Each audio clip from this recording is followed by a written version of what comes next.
Hello, my loves. Welcome back to Chemistry with Kismet Tarot. I am Monica, the Kismet Chemist. And first of all, if you are new to the channel, welcome. I am honored to have you here. Welcome to the family. If you're returning, welcome back. I have missed you. Today's reading, we're going to be talking about tower moments. What tower is falling in your life? Perhaps a tower that has just recently fallen. One that is in the midst of falling right now. What we're going to do is we're going to identify the essence of this tower falling.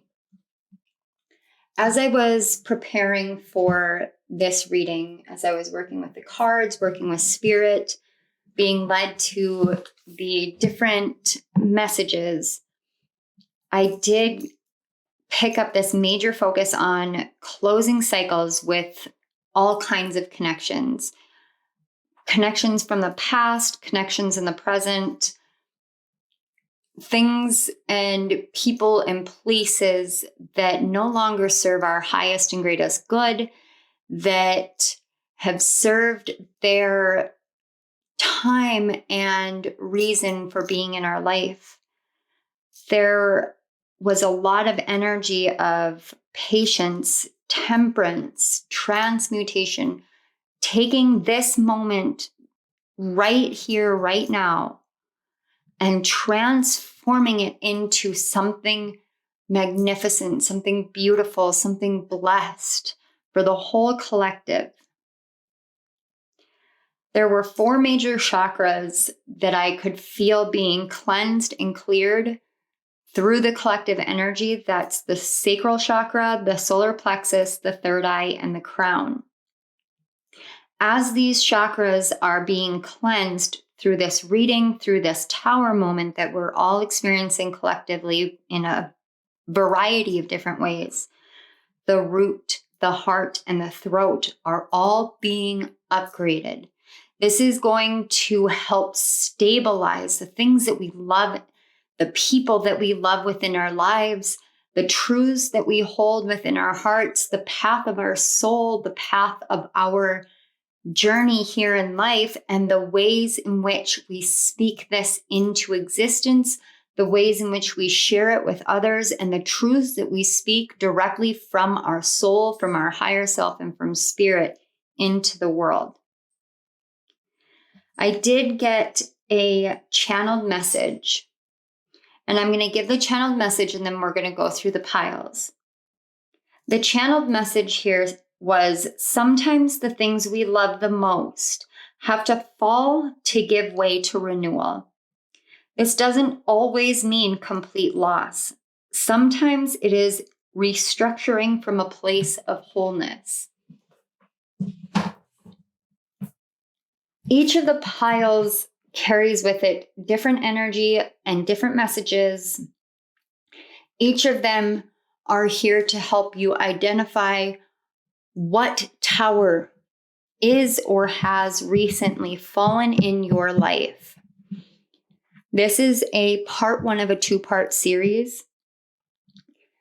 This is the second part will be why this tower needed to fall, and that will come out down the line. But Spirit wanted this one first and wanted you guys to sit with these messages for a little bit so that it can really sink in, so you can really take a step back, view everything in your life, view the situation, the messages here, and really get in touch with your higher self and with spirit, who we are working with in collaboration today. So with each pile, there are crystals. Each crystal is the same, only different shapes. This is because there was a huge call for clarity, for an amplification of clarity. So we have the clear quartz here. So pile 1 with the Light Seers Tarot Tower card, this is your crystal. And I realize that it's going to be kind of difficult to see, but I want you to just kind of look at the shape All right. And I'm going to put that back down here. I might just keep them down on the bottom. You can see the shape better. I have kind of unusual lighting today. The lighting is as Spirit led me to have it. We have pile 2 with the Wizard's Tarot. And this is the clear quartz crystal. Move that down.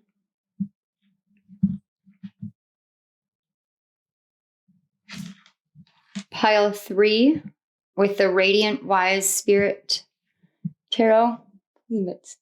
Radiant Wise Spirit Tarot. This is your clear quartz.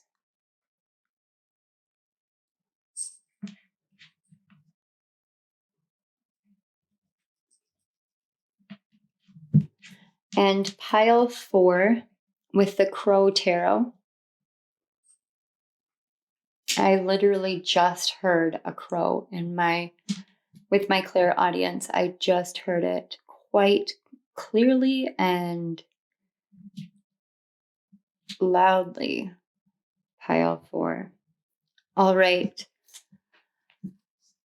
I will leave you here, take a little bit of time, get in touch with the energy, get in touch with your higher self and with spirit. This is your higher self and spirit are collaborating on this message to help bring more into your conscious awareness. I will give you a few moments with the piles, the energies, your higher selves and spirit for you to receive and be guided to the pile that is right for you.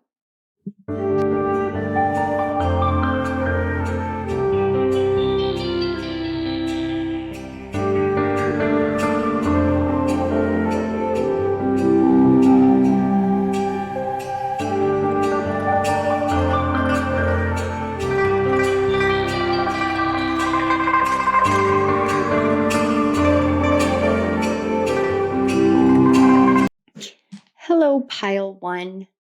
If you chose the Light Seers Tarot with the Tower card here, this is your message. So one of the things that I love about this particular Tower card is the essence of protection and rebirth and renewal that is infused in this card. I'm also looking and noticing within here with the lightning, it's almost as if the lightning is a heart. So this feels as though this has to do with heart-centered connections, heart-centered beliefs and situations that have needed this renewal period deeply and for quite a while. Before we get into the cards, I do have a channeled message for, I apologize if you could hear that. I just dropped my phone. For pile 1. As I was preparing and shuffling the cards and working with the energy, this is the channeled message which came through. Major spiritual lessons have been learned as you have been tested, challenged, deceived, and persevered, waiting for your destined future to wash ashore. You've been tempted to turn your back on your heart, but chose to stay true. Dive deeper, and now the final illusions are falling for you to fully complete this journey. So the 2 piles that we have here, this pile is what you see and what's in your conscious awareness of this tower moment that is or has fallen recently. And this second pile is the unseen or the unconscious energies that your higher self and spirit are working to help make you aware of. So I'm going to set the unconscious energies off to the side, and we're going to look at the conscious energies first. So we have the Sovereign. Absolutely beautiful. This is one of my favorite cards in this deck. And this is let me pull it out. Here we go. It is the Threads of Fate Oracle, and it's the shadow edition of it. And then we have the card 48 and Obedience.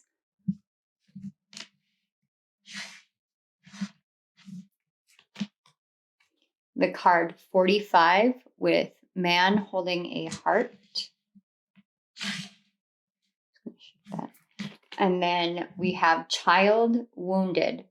The light attributes awakens compassion and desire to serve other wounded children, opens the learning path of forgiveness, and the shadow attributes blames all dysfunctional relationships on childhood wounds, resists moving on through forgiveness. Okay, so pile 1. What I'm seeing here, the overwhelming message here has to do with, of course, the child wounded is just blaring, but it has to do with how your divine masculine is being nurtured and being loved within you, and how that nurturing and love towards your divine masculine energy keeps you in this state of needing to feel as though you have to follow a specific path instead of standing in your own sovereign power. Sovereignty is all about taking the authority role within your own life. If we aren't able to stand in our own sovereignty, then we feel as though we have to follow and be obedient to whoever or whatever taught us the ways of right and wrong, the ways of good and bad, and the ways in which we are meant to live our life and love ourselves. And this in particular is very much about the divine masculine, and it's almost as though there's this skewed perception that the divine masculine is, it's like you don't want to be in that masculine energy too much, because you see how overwhelming in the world the masculine energy has been skewed, has been distorted, and you're afraid that if you embrace your divine masculine, who is structured and logical, but who is sovereign, who does stand in his own power and his own truth, and embraces, even though it's often described as logical, he does still embrace the spiritual.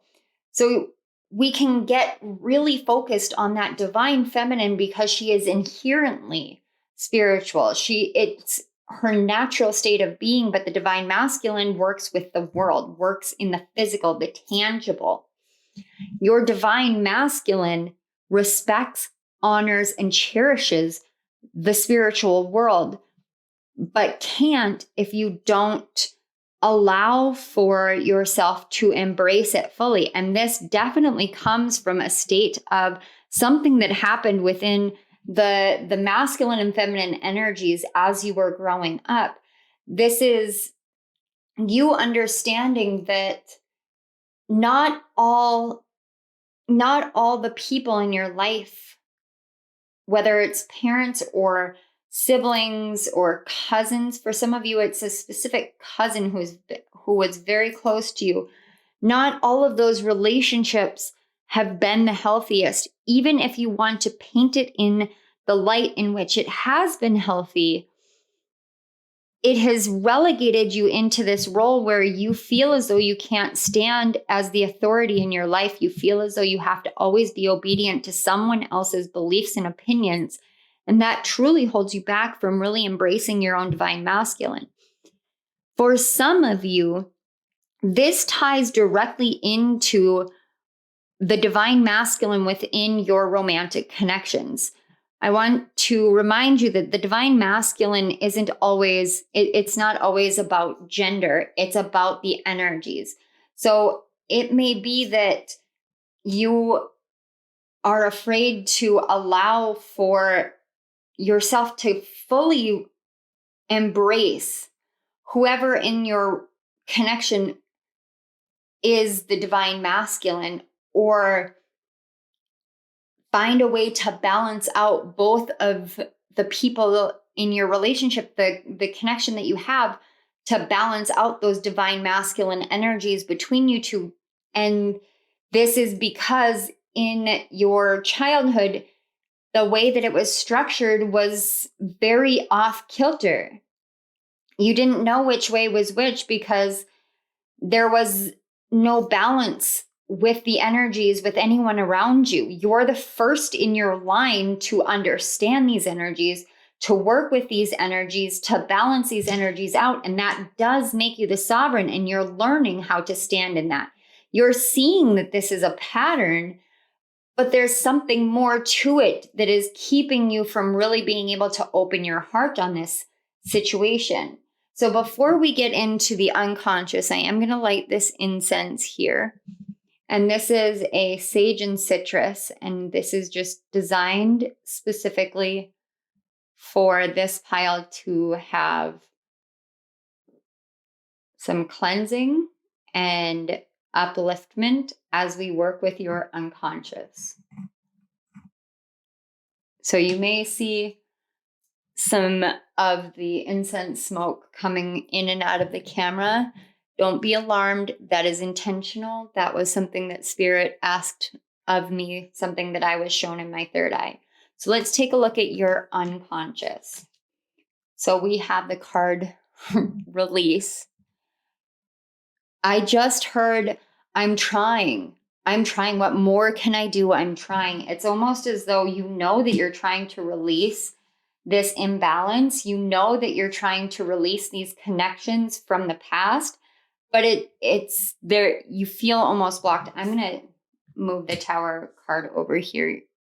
It may be a little obscured, but I need just a little bit more space because you did get a double card. So we have the card 43 with understanding. There's a lot of frustration coming through your pile right now. Can I please ask you guys to take a deep breath in and out? Because this tension is blocking this unconscious awareness from coming forth very, very strongly. The card 22 with letting go. And see, we've got the butterflies here, just like we have on the Tower card. So this butterfly, this transformation and rebirth is very, very prominent in your energy. I'm also seeing a dragonfly, like a spirit dragonfly. So dragonflies may be your spirit animal. They may be coming forth as a spirit animal right now for you. You may have been seeing them a lot.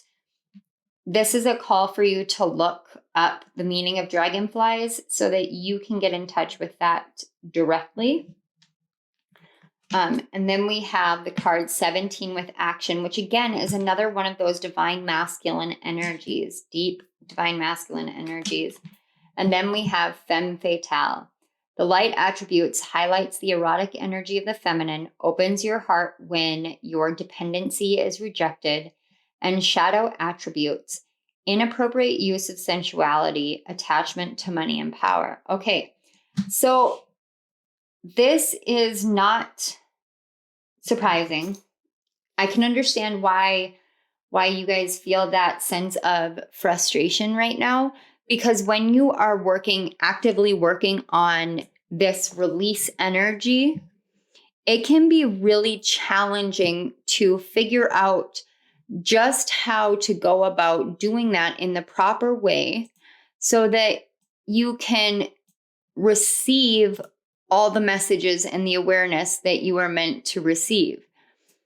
You understand that there's a need to let something go, but you don't know what it is. And what it is this understanding that no matter how many times in your childhood you wanted to be seen, be heard, be loved, you wanted this balance to be there. You wanted to understand why things were the way they were. And then you found yourself in a state of being stopped, being ignored, being left behind, whatever it was. It's going to be different for each one of you. But whatever it was, it didn't change the fact that you are capable of moving through your life with an open heart, of loving completely and openly. And it doesn't mean that your worth is tied to the amount of money that you make, to the sensuality or sexuality that you have, to the power that you hold in your life. There is nothing in the material world that is going to dictate a worthiness for you, because you are inherently worthy. And this sense that you aren't worthy is what's preventing you from embracing your divine masculine and taking direct action forward in that balance. We have masculine and feminine energy here on this action card. This energy is more about allowing for a cleansing to happen, allowing for spirit and your higher self to come in to infiltrate is the word that I heard, to infiltrate your conscious awareness with all of this unconscious information and energy, and to help you understand where you're meant to release, what you're meant to let go of, because it's being distorted. It's being distorted so that you may try to actually destroy relationships and destroy the progress and the actions that you've taken and the things that you've been doing and the way that you've been standing in your own power, because you feel that wounding, that deep, deep inner wounding from your inner child, from your younger self. And really what this is asking you to do is let go of whoever it was that said that you had to do things this way or believe this way, or that this was, it's like there's all these sets of rules and guidelines. It's kind of the way that I have worked through a lot of religious trauma, and I look at like the 10 commandments and I understand the foundational purpose of them. But at the same time, I think about all of the ways in which there's been such relegation and subjugation of people, not just women, but people, the sense of love and the purpose of that throughout history as this religion has changed. And I've had to work through that a lot, because I love reading tarot cards and I love divination, but I have had a huge fear of embracing this part of myself that has held me back from taking concerted action in the past.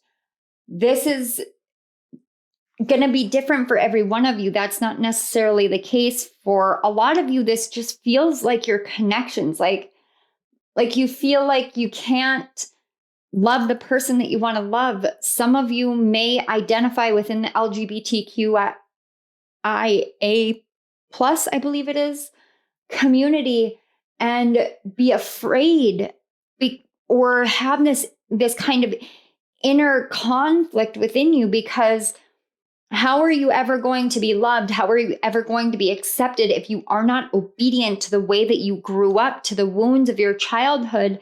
Because otherwise, how are you ever going to be worthy? Because your whole life as a child, you've had to reject this part of you, or you have been rejected because of this part of you by the people you were meant to trust and love and who were meant to nurture you the most. And it's time for you to understand here that it's okay for you to release these connections. It's okay for you to let go. It doesn't mean that you don't love them. It doesn't mean that you're wrong or damned or evil or anything like that. It means that you understand that they were doing the best that they could. at any given point in time, and that you are more than worthy of love, even if you didn't feel it and weren't shown it in your childhood. And I am so sorry. Pile 1, I'm so sorry.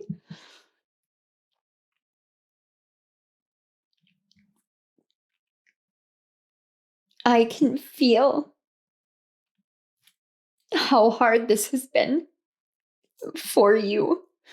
The depth of the lessons that you've had to learn, the ways that you've had to move away from the people that you love and not understood why. And the reason why you don't understand it is simply because you were a kid. You were a kid, and as a parent, I can tell you, every parent is meant to love their children 100%, no matter what, even when they mess up. It's really hard as a parent when your child messes up for you to be like, I still love you. Please understand that it's not necessarily hard to say I still love you, but it's hard to have to help them understand when you have to teach them and guide them.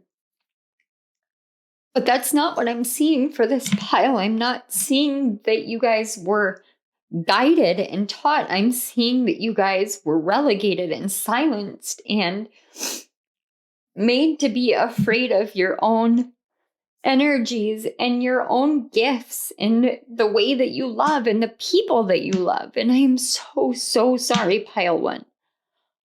I am so sorry.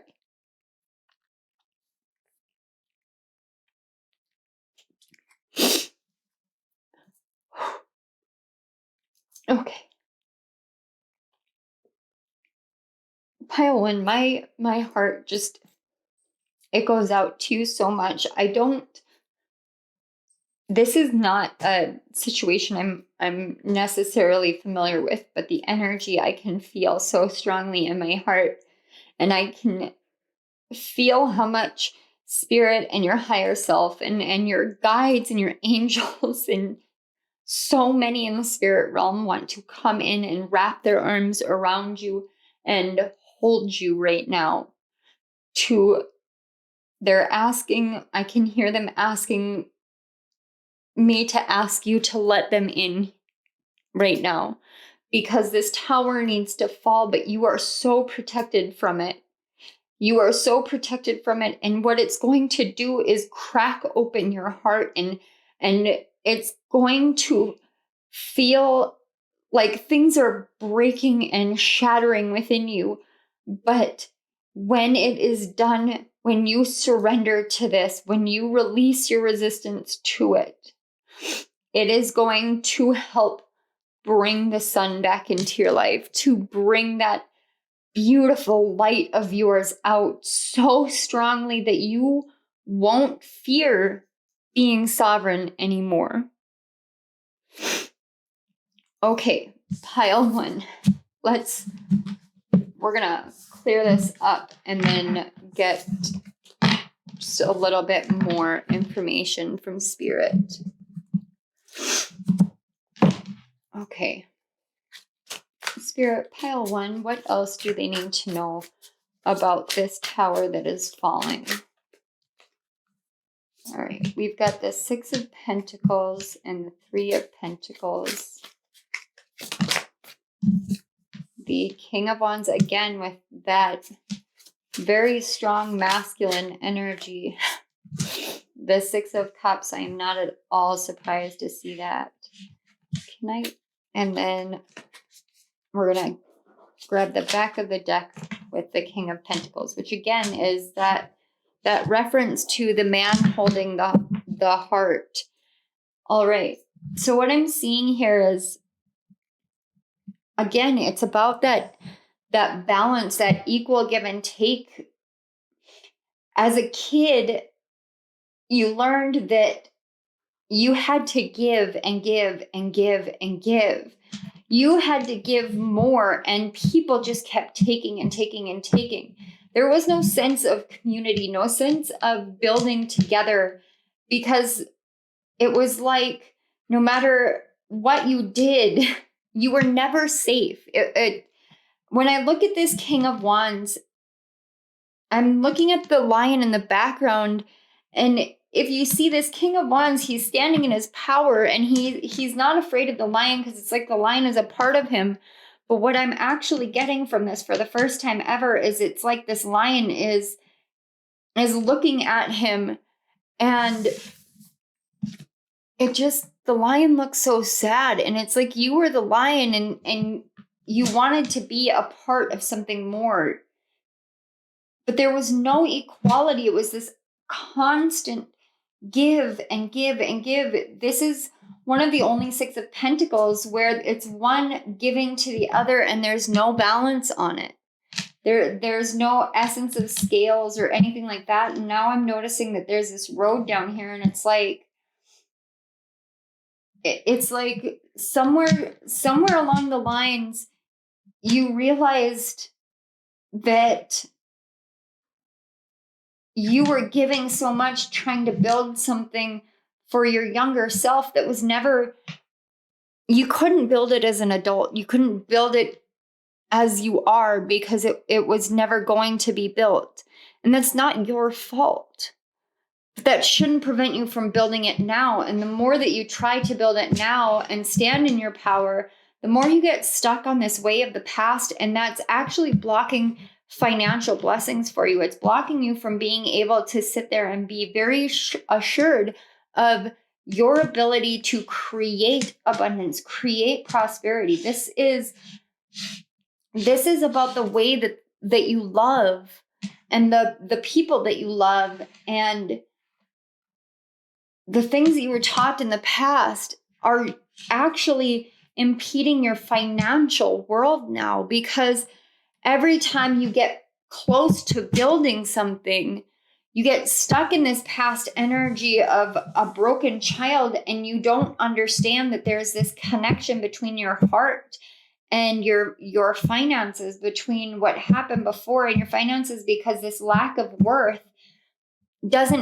it's like you can convince yourself, your conscious mind, continually that you are worthy of earning money, that you are worthy of being paid your worth, you are worthy of charging your worth, but you don't ever see anything resulting from that. And that's because what you don't see is that the tower that needed to fall is this emotional impact from your childhood, because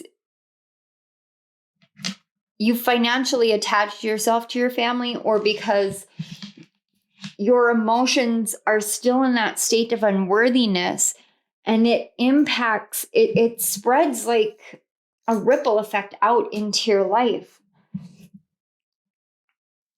It's like this crystal. It's a clear quartz crystal, except for this one spot. And the one spot literally just disappeared. Guys, did you see that spot?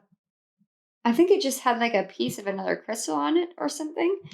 Because I cleansed all my crystals together when I cleansed them. But actually, you know what I'm getting? It had that one spot, and if you go back and you look at the intro, you can actually see it. It was like a dark spot on the crystal. All it really takes is that clarity, that openness for it to fall away, for the truth to come forward, for the truth to come out from your heart. And the real moment of clarity that you need is allowing this tower to fall so that you can see that it doesn't matter what happened in your childhood. It doesn't matter what happened in the past.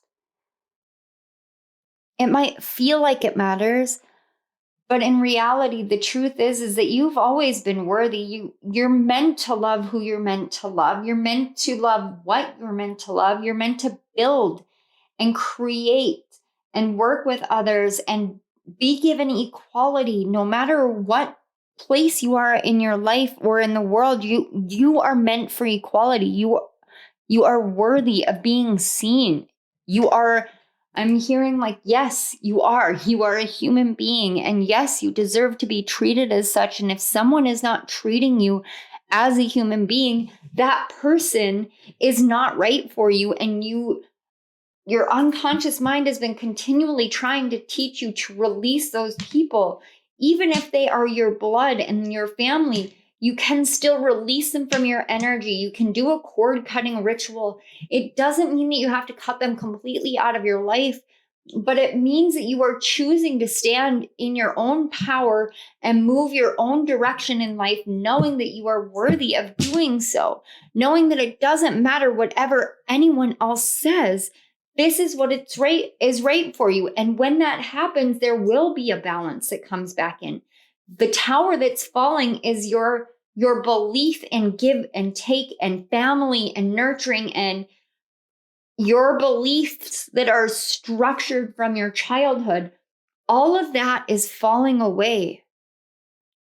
And it is a long time coming. Just like I said, you guys have been going through so many deep, powerful, potent spiritual lessons. As I was shuffling the cards and preparing for your pile, all I could see on the cards were these continual major arcana cards. There were two minor arcana cards, and it was the Three of Wands and the Eight of Cups. But every other card were major arcana cards. And I'm not talking small major arcana cards. I'm talking the Devil, Judgment, the Death card.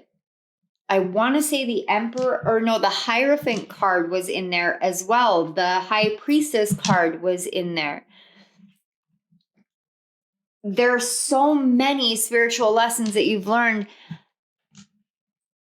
And it's your higher self is like, is asking you to open yourself more to it. Open yourself more to understanding that some of the lessons that you've been learning that don't feel like major lessons are the ones that are changing the foundations of your entire life.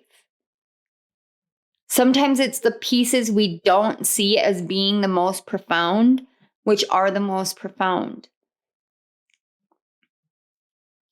It's time for you to understand just how amazing you really are. To understand how powerful and important and worthy and loved and loving you really are. How abundant and prosperous you are meant to be. You are meant to have this beautiful life, this life of exploration and experience.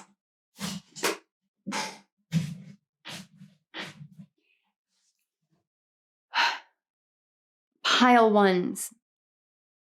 The tower that's falling in your life is all the false beliefs from your childhood.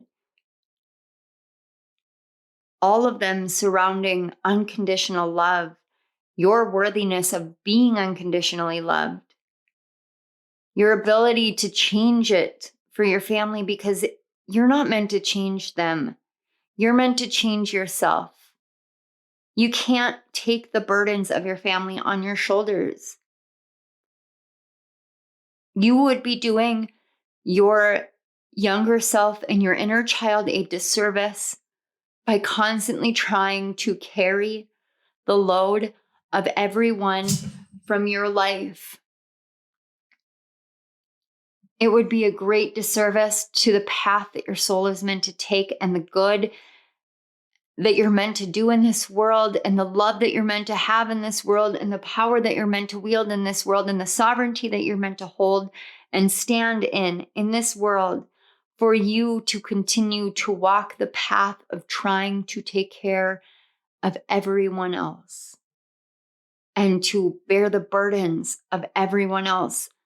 Yes, I do see, and I am hearing that you are a karmic pattern healer, and you are here healing generational patterns. And I just saw 3311 on the clock.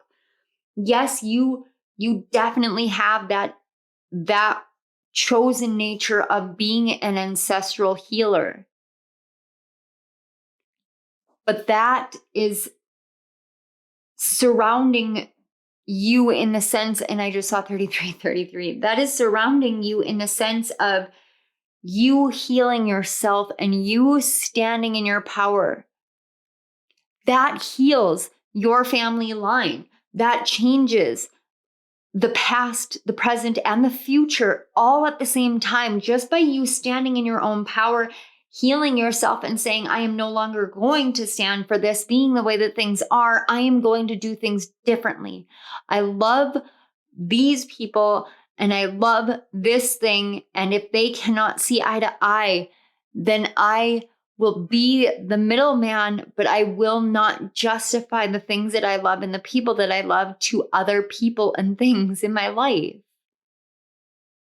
It's about a sense of self-worth here, a deep sense of self-worth. And when you stand and you hold on to that sense of self-worth, that's when you really heal that divine masculine within you, and you understand that you're meant to move forward in your life. This is who you are. This is what you're here to do. It was never, I just heard it was never meant to go this far. Your soul, your higher self never meant for it to go this far. But the way that you love and the power of your heart, the power of the love that you have within you has kept this going. And now it's time for you to see that it's okay to let the tower fall. It's okay to relinquish the reins of other people's healing to themselves and to just stand in your own sovereignty. It's okay to release all of what you need to release, because the time has come for you to do it. And you can see that. You understand that. You understand where it's coming from. Pile 1. Wow. Honestly, I am amazed by how long you have stuck this out, by the things that you have overcome, the way that you have moved through the world with the amount of love that you still have in your heart. Thank you so much for being who you are. And thank you for being here on my channel with this energy. Thank you. I want to say thank you to your guides and my guides, to your higher self, to you and to spirit, for this connection, for these energies, for these messages. Thank you so much. Pile 1, please spend some time with this reading, with this energy, with these messages, and allow for your higher self to come in and really help you understand anything further that you need to understand on this matter that is personal to you. And please stay tuned for part 2 so we can talk about the why. And I'm going to tell you, as just a preview with the why part with you guys, I can feel this sense of like building excitement from your higher self, from spirit, from your spirit guides. Like, we cannot wait to tell you why this tower needed to fall. It's like the most beautiful gift is coming in. And wow.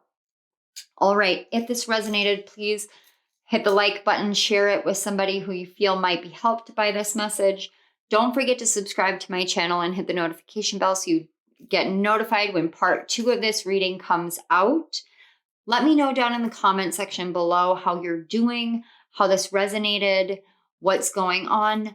I love your feedback. Your feedback helps build my channel, but it also helps me to know that these messages are reaching you, that they are getting to the people that they're meant for. And I genuinely appreciate the equal exchange of energy on this.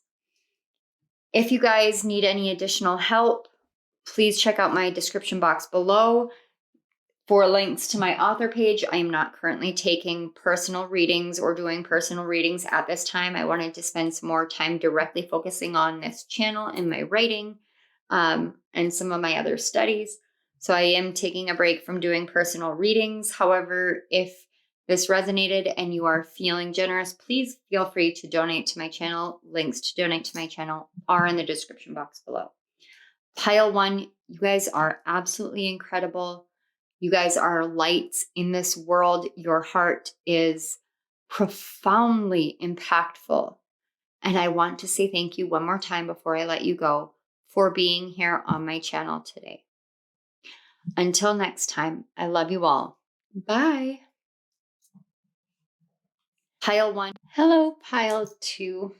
If you chose the second pile and the second crystal, this beautiful, almost see-through clear quartz crystal with the Wizard's Tarot Tower card, this is your message about what tower is falling or has recently fallen in your life.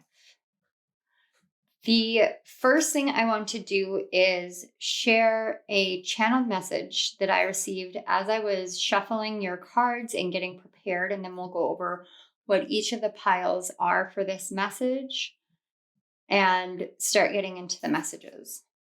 The channeled message was there's a lot of push and pull energy with Virgo and Pisces, which are opposite each other in the zodiac wheel, which means at the time of me filming, it is prior to the new moon in Virgo. So the upcoming moon cycle is with the new moon in Virgo on the 27th and the full moon in Pisces on the 10th of September are the perfect energies for you to plant new and loving seeds of self and service to others. Plant those seeds of intention while releasing your empathic, self-sacrificial behaviors. You've been so diligently working on overcoming those behaviors. Now is the time where you can really, truly release them and move forward without falling to that same patterning. Trust in the process and successes that you have made real in your life. So for this pile in particular, what I noticed as I was looking at the Tower card is this is a very unique Tower card because most Tower cards show just a tower and the whole tower is falling. This specific pile, however, has the tower attached to a castle with other towers around it, but only a portion of this tower is falling. That to me says your foundations of what you've been doing are incredibly strong. You are building on the right foundations.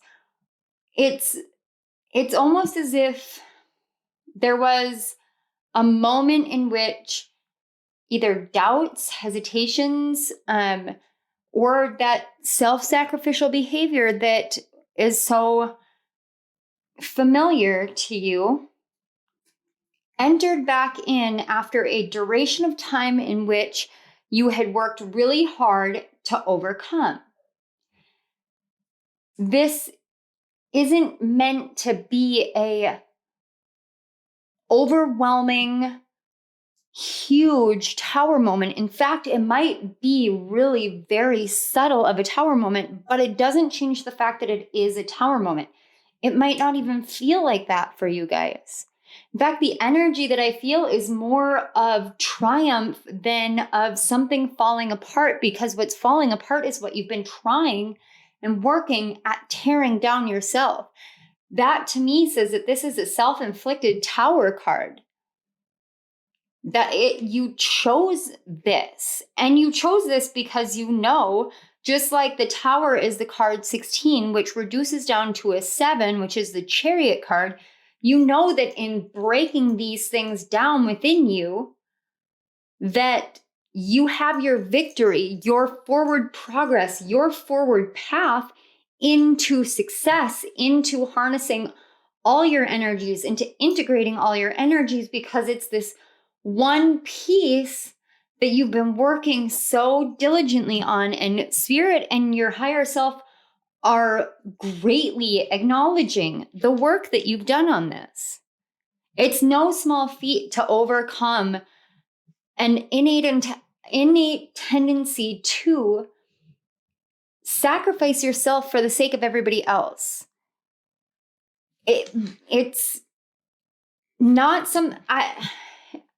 I'm not one to ever diminish or downplay the work that it takes to stop giving of yourself all the time when you're an empath, when you're a healer, when you have had your childhood or your life structured around being the caregiver, being the caretaker, being the fixer, being the one who's always there for everybody else, even if no one else is there for you. It's not an easy thing to do to overcome that, especially if it's something that goes as far back as childhood. And that's what I feel really strongly for you guys, as though this is part of your soul contract, that you contracted here to overcome this specific piece before your life took off.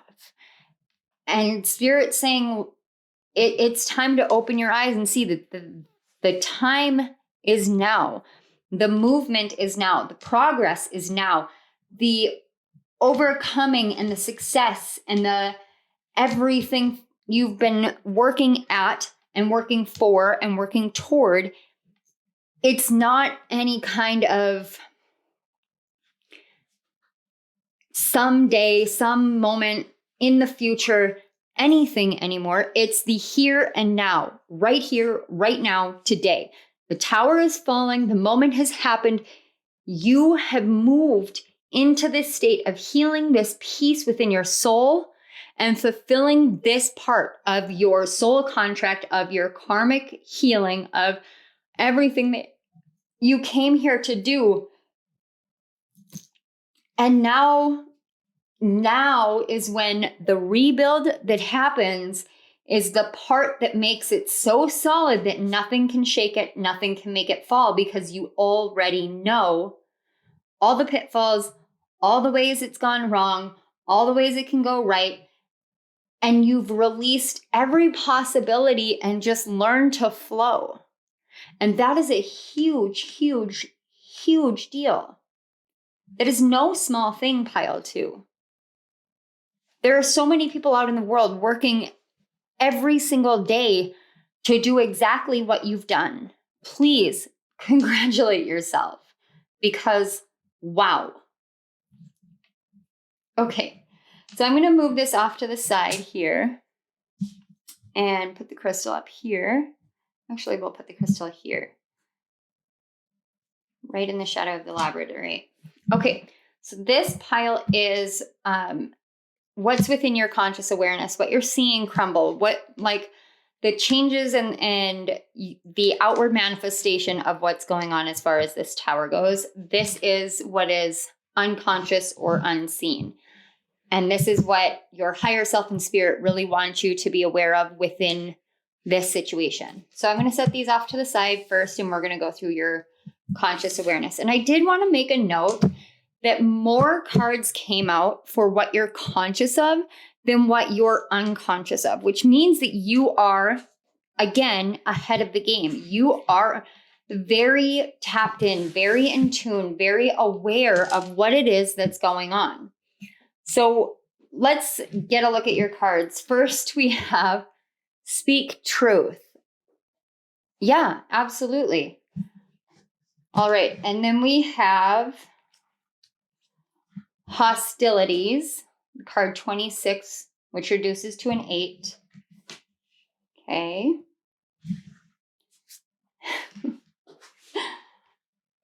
We're going to start with this one. We've got Focus, the card 17, which also reduces to an 8. The card 39 with Success. Let's do some moving of stuff. I'm going to put this here.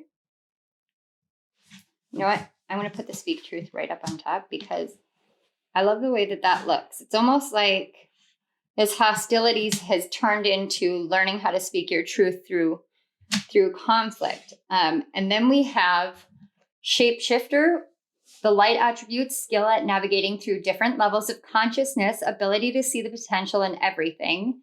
The shadow attribute, projecting any image that serves your personal agenda in the moment. Okay, and then king, light attributes, enlightened, benevolent ruler or leadership, benefiting those in your charge. Excessive, and the shadow attributes are excessive feelings of entitlement, rulership without restraint. What did I tell you guys? Seriously, first of all, I just want you to be aware right here. You have these two cards in and of themselves confirm what I've already said about the Tower card. You have learned how to put your focus on what your focus needs to be on in order for you to find success. And you know that this is coming in. You have become aware of it coming in. You've learned how to speak your truth against anything and everything that might stand against you. And you're not doing it in a way in which you're lording it over anybody else. Like the shadow of this king, what I'm seeing is that you're learning how to meld and adapt this sense of rulership and leadership within your life. You're learning how to shift that to really become all that you're meant to become. In your conscious mind, you're well aware that the more that you speak your truth and move forward, shifting and changing so that you know that you can pick up this awareness and that awareness and shift and change and really do things for yourself while still helping others without it impacting negatively your energy, your life, your forward progress. You've learned that. And because of that, you are now ready to speak your truths into the world, even if those truths might be met with any kind of hostility, even if those truths are met with somebody who just doesn't want you to bring this truth out. You're learning that it doesn't matter whether someone wants it or not. It matters whether you speak it.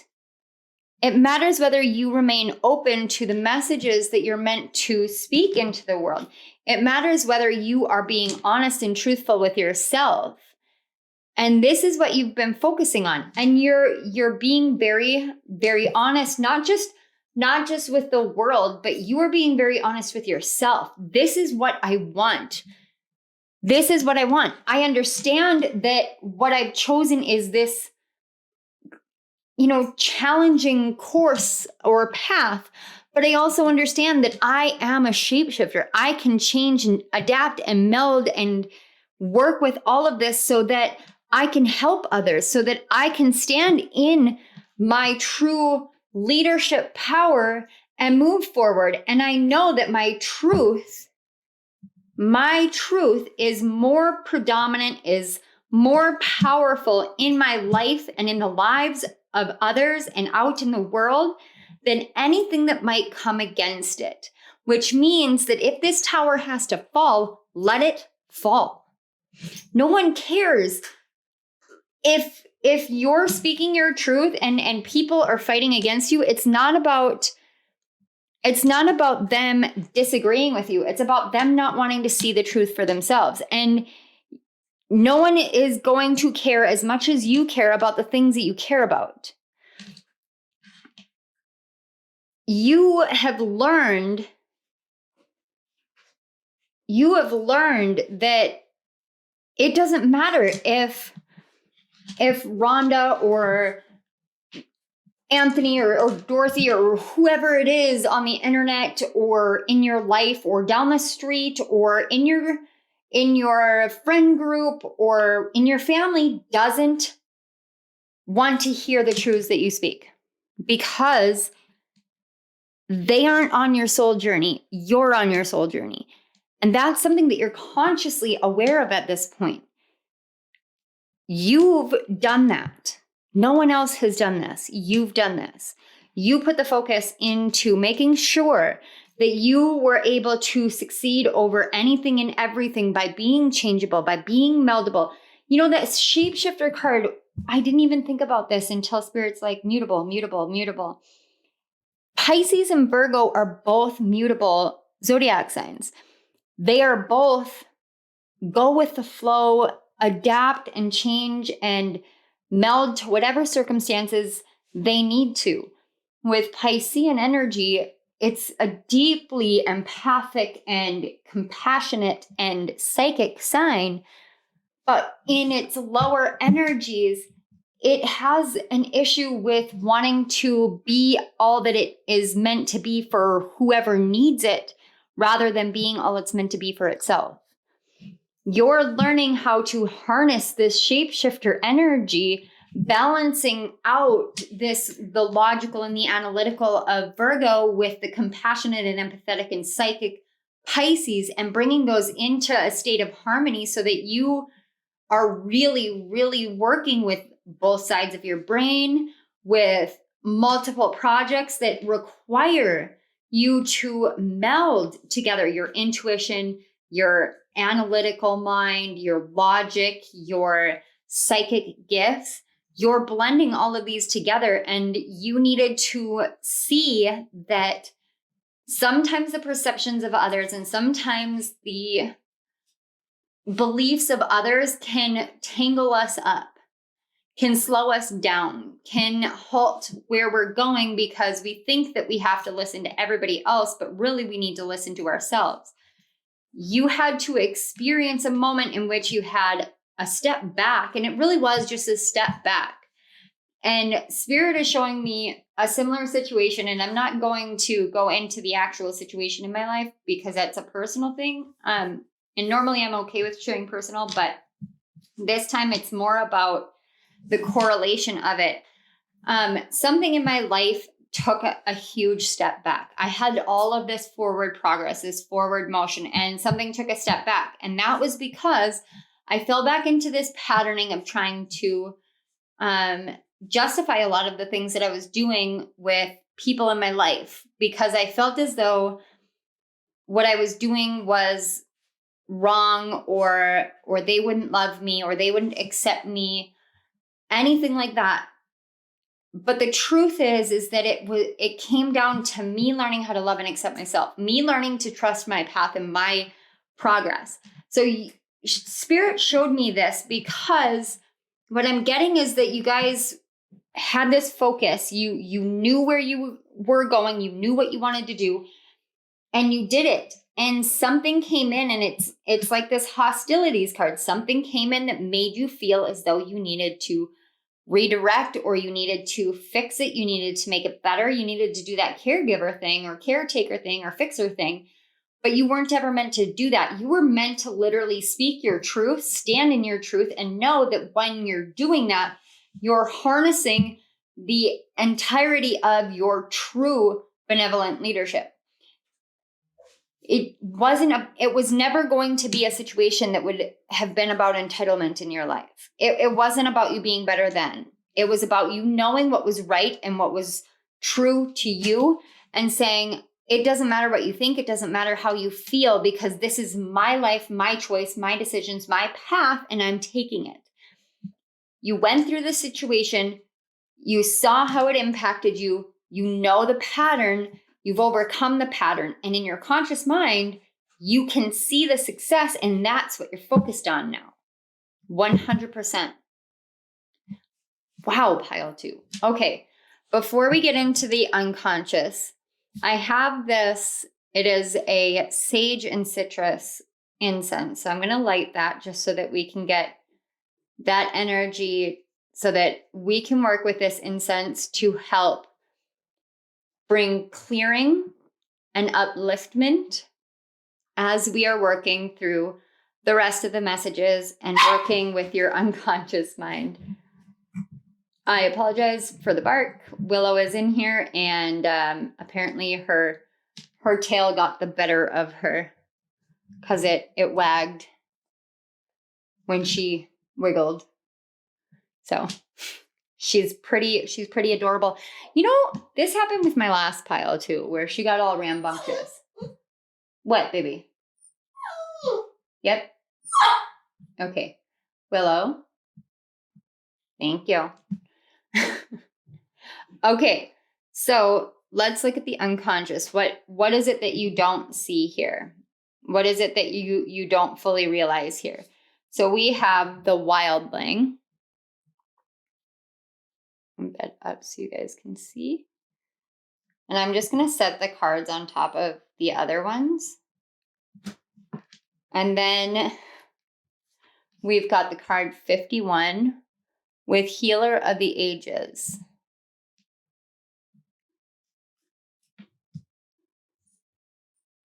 Wow, guys. Oh my gosh. We have the card 26, which again reduces to an 8, and honesty. Seriously, your unconscious mind and your conscious mind are like right on par with each other too. And then we have child orphan. The light attributes are independence based on learning to go it alone, conquering fear of surviving.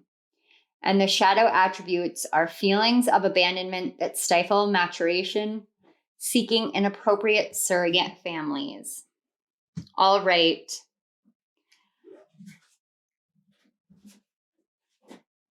I just heard the song, You Can Go Your Own Way. Go your own way. Let me look that up. Go your own way. Fleetwood Mac, Go Your Own Way. I just heard that, like, as soon as I set down the child orphan card, I heard Go Your Own Way. And you know, this child orphan card has a little boy or girl, I mean, you can't really tell, sitting on a planet. And actually the weird thing is the planet looks like Uranus. And if you think about it, Uranus is all about the uniqueness. It's about the individual. It's about being your own person and doing your own thing and learning how to do that. So your unconscious mind is literally saying, what you need to see through this is you have learned how to harness this energy. You've learned how to sit in this energy, but the honesty that you're working with is that even though it may feel as though, I mean, maybe it feels as though you're orphaned. Maybe it feels as though your entire family has walked away from you, or you may feel abandoned or broken or anything like that. You trigger alert. Some of you may actually have recently been orphaned or have grown up as orphans. I apologize if that is still a painful thing, because I could feel a lot of pressure in my chest. And I apologize if that is the situation here. Okay. I don't want to sit in this energy too long.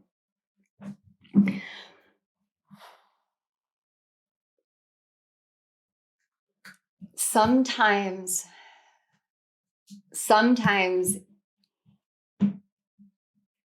whether by choice or by circumstances,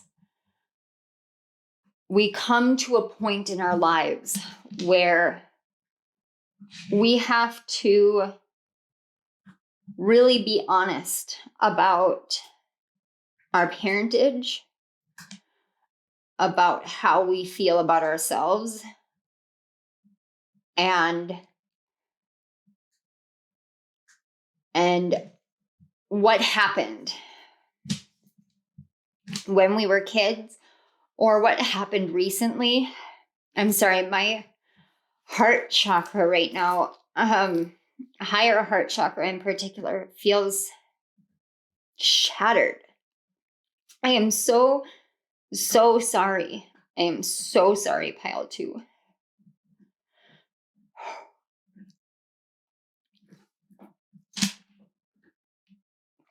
I need you, pile 2 to be aware that you do not have to be strong all the time. A true leader shows their strengths, and they do that through showing their weaknesses. They show where they have some area of give or some area of pain. And when they do that, they show all of the people that they are leading, that are following them, that are listening to them, that are learning from them, how to be strong in the midst of struggle, how to overcome when it feels as though the world is crumbling down around you, how to overcome, how to heal, how to change and flow with the change and flow of life without these things destroying you. That is something that you need to bring into your awareness, your conscious awareness. You can blend and flow and change so beautifully and stand in your truth and stand in your power so beautifully. You are here to lead people, but if you open your eyes and see that the things, the losses that you've had and the loneliness that you've suffered has all been there to create this independent, out of the norm, beautiful, amazing healer who heals through truth and honesty and power and certainty and inclusion and awareness. I don't know if you guys are Aquarius risings, maybe. I know I was picking up Virgo and Pisces energy, but your unconscious mind is so Aquarian. It's so very Aquarian. It's literally like you can do anything you want to do. You are this beautiful healer, but you learned all of these gifts not through solid structure, not through following with what this person or that person did or structured or said or taught you, but through the pain of being alone, the pain of feeling abandoned, the pain of being treated as though you were never worthy and you were never enough and you couldn't do it and you were just, it was like you were a wild child your entire life because nobody was there. But what you didn't realize is the entire cosmos were there. The whole universe was there. Yes? And that's my wild child confirming. Give me just a moment. I'm going to calm her down. She gets a little worked up with energies. Okay, I am back, pile 2. Essentially, what I'm picking up that your unconscious mind wants you to be aware is that as mutable, as changeable as your energy is, as much as you've taught yourself, it's almost like you've taught yourself to be completely and utterly changeable. And that has been a huge success because you needed it. Your unconscious mind still wants you to be really honest with yourself. Be honest about the rawness and the natural way in which you have healed and you heal in your life, even if it's just healing yourself. But when you're honest about that, that honesty comes forth when you do speak your truth. That honesty comes out in very Aquarian ways. It's like me. It's like me when I channel. I don't know how any of this works for me. I don't know how I can hold a card and get all of this information because my rational and logical mind doesn't want to get on board with it. And I don't care anymore. I don't care. That's my honest truth. I don't care. Because what I do makes me feel so alive. And And I've had to face this feeling myself, this orphaned feeling. And I am not trying to downplay anyone who has gone through any of those genuine losses. But I have had to face the fact that for most of my life, I have had to be independent and learn to do things on my own and learn to grow up by myself. The whole time I lived in a state of survival mode. It was fighting to put food on the table, fighting to keep a roof over our heads, fighting to be able to have a working vehicle. It's not been easy. Facing something like this, even for myself, has been one of the hardest moments of my life, the hardest towers to fall. And I didn't do it from a state of being the shapeshifter that you're in. I did it from very fixed energy where I had to allow myself to essentially become unfixed energy. I don't know. But having to be honest about how you grew up or the losses that you've had, when you're honest about that and you understand that you've been living in this state, it makes you more standoffish than you need to. And now this tower is falling, and what's awakening from it is something beautiful. But it's like the tower that's falling is the tower that is telling you to be on the defensive or to keep changing because you've done the changes. The tower that tells you that you have to be whatever somebody else says you are because you're afraid that you're going to be abandoned. The tower that has you constantly seeking and seeking and seeking to fill a hole within you, a hole that is never going to be filled by anyone but spirit. You may have been looking for someone that made you feel as though they were a parent, someone that made you feel as though they were someone you could count on, just someone you could count on, someone who was just going to be there no matter what. No ifs, ands, or buts about it. Just someone who was going to be there, someone who was dedicated and devoted and promised to be there and followed through on it, so that you didn't feel like everything that you were was never enough and put you into this constant state of striving to survive. When you can be honest with yourself on that, you'll see that you don't ever have to change who you are truly. Even though you have this huge success, you have this beautiful success that you have done with self-sacrificial behavior, with justification. Here in this moment, I want you to really, really be honest with yourself. Let this top portion of the tower fall the rest of the way so you can become the healer you're meant to become. Whatever it was in your childhood, even if it happened, the revelation happened in adulthood, whatever it was that made you feel like you were stuck out in the cold cosmos alone without anyone to guide you, that made you feel like you lived where the wild things are. I'm seeing Max from Where the Wild Things Are. That made you feel like you had to walk away from everything you've ever known because you'll never be accepted, or you had to change everything that you are in order to be accepted. And instead, you learn to change your perception of what you're meant to do to learn to accept yourself. When you see that these moments of pain and anguish and hardship and loneliness, God, so much loneliness I'm feeling.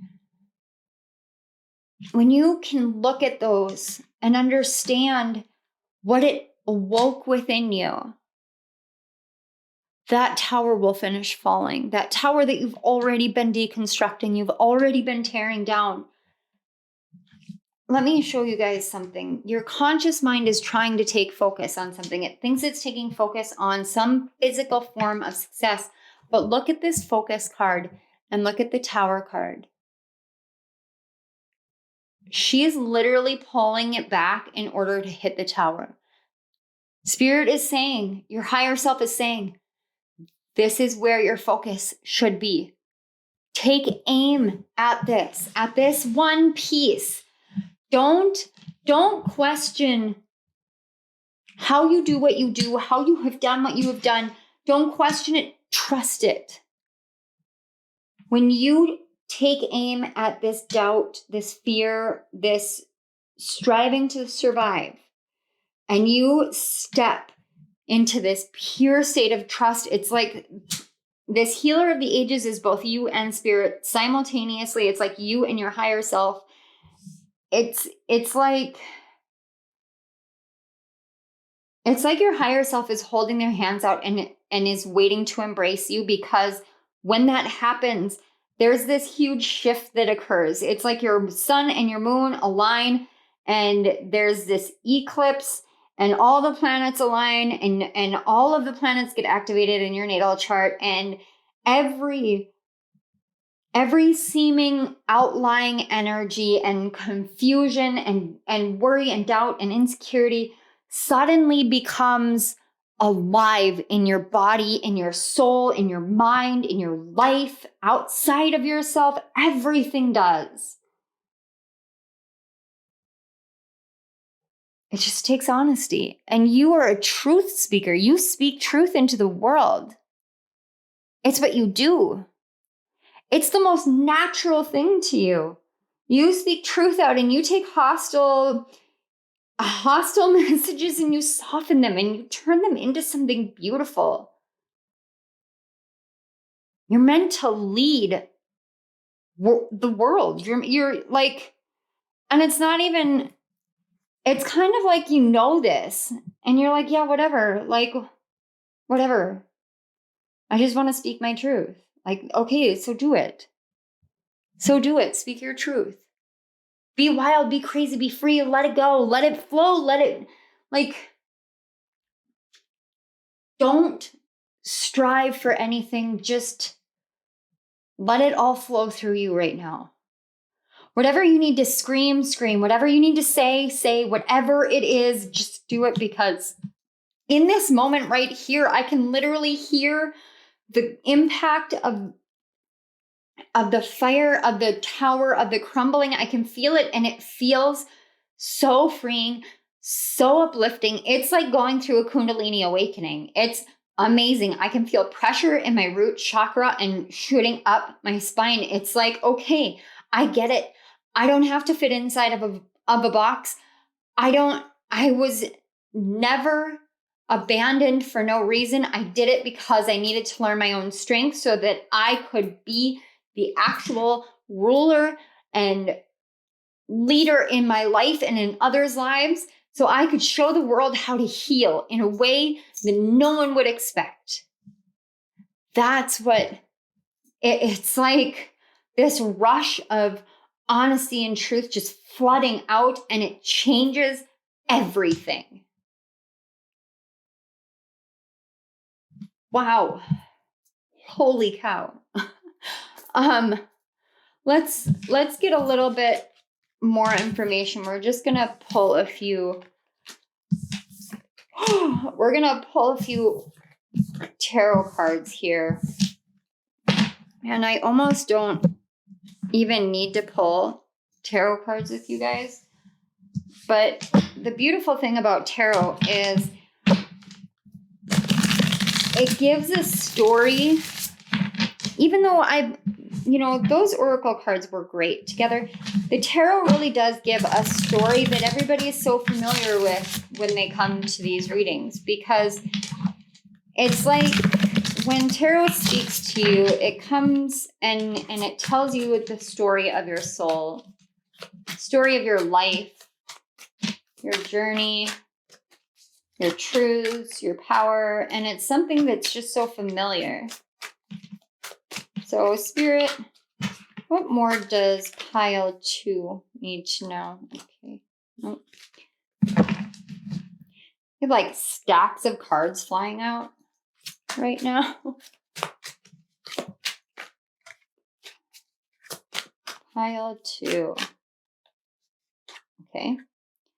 So we have the Ace of Pentacles and the Moon card.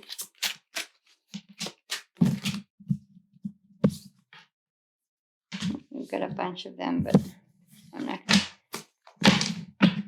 Okay.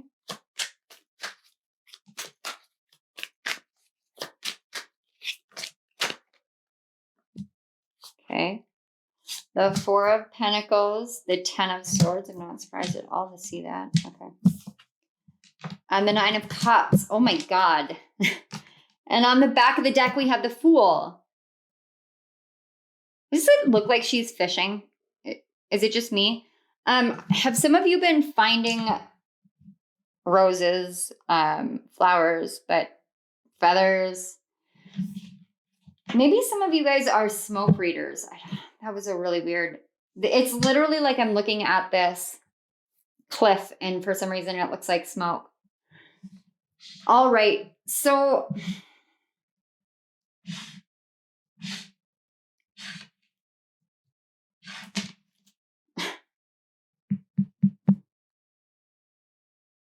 you know, I'm not at all surprised to see this. I was watching Tarot with Tay earlier today, and I thought it was really interesting because a lot of the messages that she had picked up were some of the energies that I was picking up, and this is definitely tied to Tarot with Tay's video. I believe it's Obstacles into Opportunity. You may want to check that out. We're not like linked or anything with these readings, but sometimes I'm led to watching someone else's reading because Spirit's like, okay, I want you to be aware that you're working with this kind of energy because there's more messages for them elsewhere. And so that's why I've seen a lot of readers do the same thing where we'll pick it up, we'll see it, we'll be aware because we read for each other too, whether we realize it or not. Anyway, so what I'm seeing here, again, the moon, first of all, we've got Pisces energy. The moon is Pisces. However, the moon is also about mystery. It's about illusions. It's about truth. It's about clarity. It's about the animalistic and the tamed. And there's Willow again. She wants in. One moment, guys. Okay. So, like I was saying, the animalistic and the tamed. And it doesn't escape my attention that, you know, Willow would sit outside and whine and then come back in here and whine and you know, be dog, because that is the primary energy of the moon. It's the wolf against the canine, or the wolf on one side and the canine on the other, but they're both howling at the same moon. They're both looking at the same thing. It's just like in your it's just like in your oracle cards. Let me pull it out. Okay. It's just like in your oracle cards. Look, we've got Speak Truth with one sword. And then we've got the Wildling with 2. This is literally like your unconscious mind is saying that you have both aspects within you. You have both sides of it. You have the wolf, the wildling, and you've got the dog, Speak Truth. You've got both of these features within you. Your conscious mind is stuck on the dog, on the tame, and your unconscious mind wants you to embrace the wolf. And again, here now again, wolf, the child orphan, look at this. A wolf, they have this saying, lone wolf for a reason.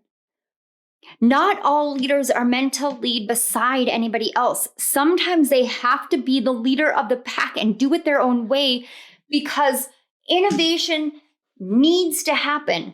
And that is right here. And this, again, these 3 cards are what was tied to the Tarot with Tay. This is incredible. You guys, your energy is insane.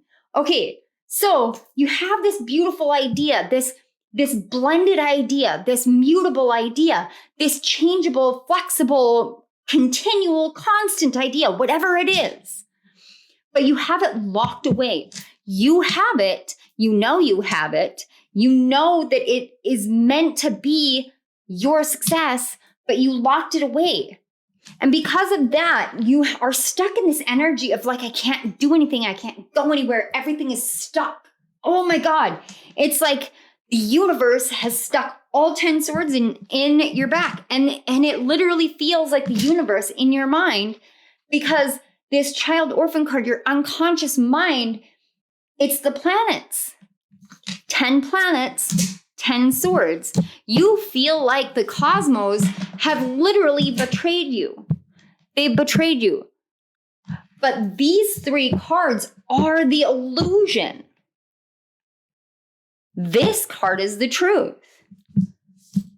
Imagine if we removed the 4 of Pentacles and the 10 of Swords. If you unlock these doors, this is the tower that needs to fall. If you unlock these doors and you're, whatever doors it is, I have no idea. I've never channeled like this before. But if you unlock these doors, if you open these doors, why would there be 10 swords in your back? What would be the point? Like, what would be the point of having those 10 swords in your back? You've unlocked the door. You've opened it. And look, you can actually see in the background, you can see he's inside the library. He's inside the library. You want to take the swords out of your back, open the window, open the door, open it. Because these right here, this, okay, this is so weird. I don't know what this energy is. Okay, I've never channeled like this before. This is the illusion. That elusive mist and fog on the moon card, that's what this is. That's what this is. You've never been alone. You were never abandoned. No one ever did anything to you. You're locking yourself up because you're afraid of it happening. So get rid of it. Toss out the illusion, because you let the tower fall. This is what happens. This is what you build on. You build on this brilliant idea, and even your unconscious mind is saying, you're going to do this all over again, but you have a firm foundation. It's like the Fool 2.0. It's like when you look at different research books and information on the Fool card, it can say the Fool is either 0 or it's 22. The World card is 21. It signifies the end of a journey, the end of a cycle, something beginning again. You don't move into the 22 card because most decks don't have them. Some of them do, not all of them. But you move back to 0. 0 is everything and nothing all at the same time. 0 is the end. 0 is the start and the end, the alpha and the omega, the beginning and the end. It is never ending. It's the Ouroboros. It's the snake eating its own tail. It goes around and around and round. It's the fool's journey, the hero's journey. It's the same. Mythology, literature, psychology, sociology. You can look at patterns all through the world and it's the exact same thing. You're on this. You're on this, and you know something. There's something that you have within you. You have something, and you locked it away, or like it's just like this sense of being afraid. See, again, look. This literally looks like you've got the sun and the moon, and I almost see Taurus energy, sacred geometry. The spiral, it's like magic. There's something here. And you know it. You just think it's a dream. You think it's a dream. My God. Okay. You think it's a dream. You think it's a fallacy, but it's not. It's not. Your unconscious mind wants you to realize it's your success. You are focusing on what's going to bring you success. What's going to bring you success is the wildling and the healer of the ages. Those two are the honest truth of who you are, what you're here for. All the pain, all the anguish, all the hardships, all of that.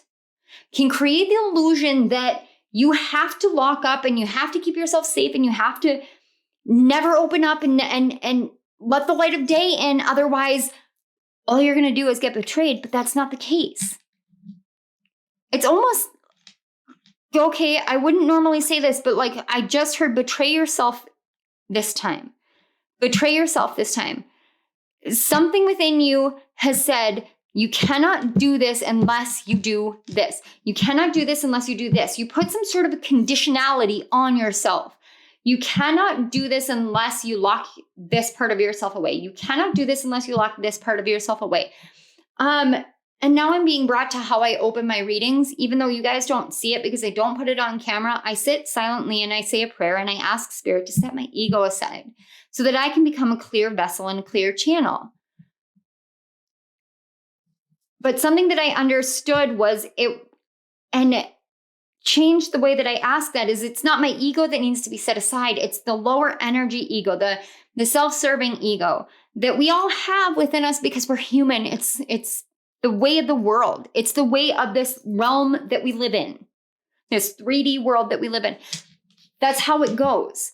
But it's not about setting aside the ego. It's because the ego is just your personality. It's about setting aside any kind of self-serving behaviors and becoming a clear channel with a personal filter. So in that sense, it's like, okay, now my ego is still here.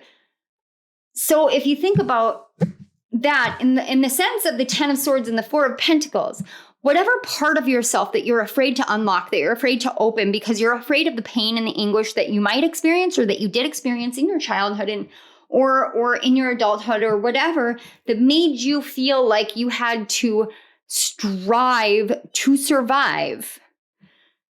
It's time now to take the swords out of your own back because you're the one that's placing them there at this point. And I know this comes off really harsh. Your guys' energy is so ready for this change. You have done so much. You are ready.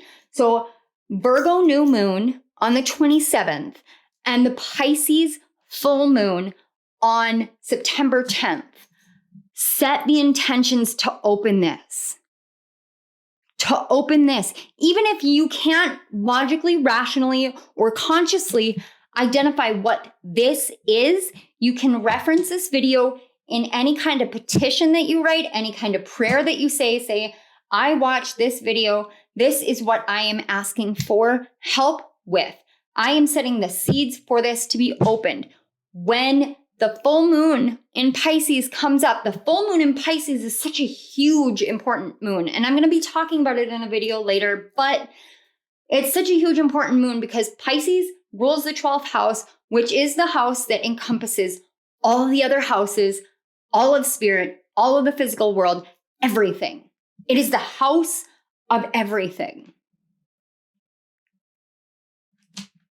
That is where you close this cycle. That is where you say, I am done. I have seen the truth. I am willing. I am open. I am ready. And you have to commit to that 100%.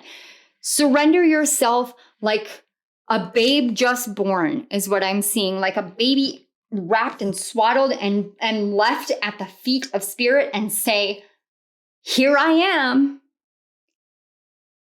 No longer will I put these swords in my back. No longer will I fear these swords being put in my back because my fear is creating the illusion that the swords are there. No longer will I do this. Now the tower can fall. And you do that release. You do that release, that intentional planting the seeds for openness, and watch as the illusions fall.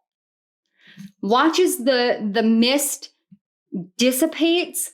Watch as the tower crumbles, but your foundations remain strong. Watch as your new beginning for financial prosperity and all your dreams just blow up right in front of your face.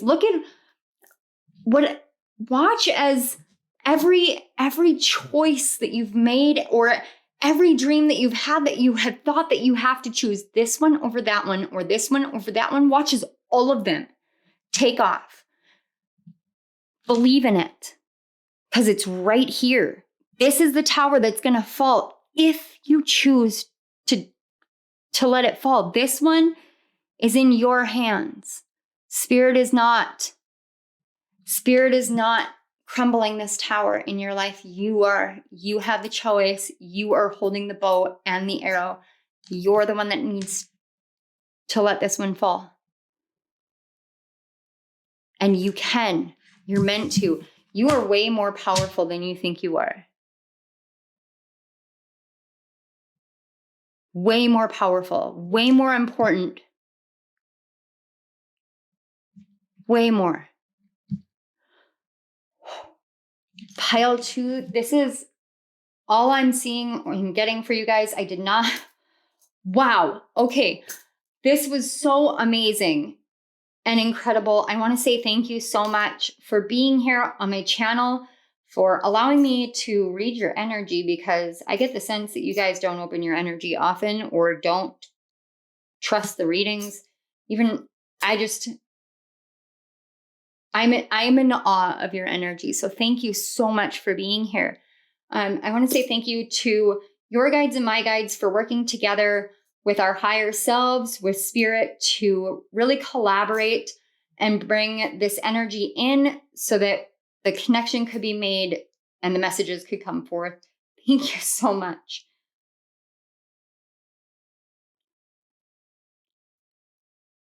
I pray, I hope, and I pray that you take the steps that you need and let this tower fall. I really do. Pile 2, thank you again so much. If this resonated, please hit that like button, share it with your friends and family if you feel like anybody else can be helped by these messages. Subscribe to my channel and don't forget to hit the notification bell. We are going to be doing a part 2 on this reading in the days or weeks to come on why this tower needed to fall. It's essentially what's going to come from this. And I'm so excited to see that part of your reading. So don't forget to hit the notification bell so you don't miss it.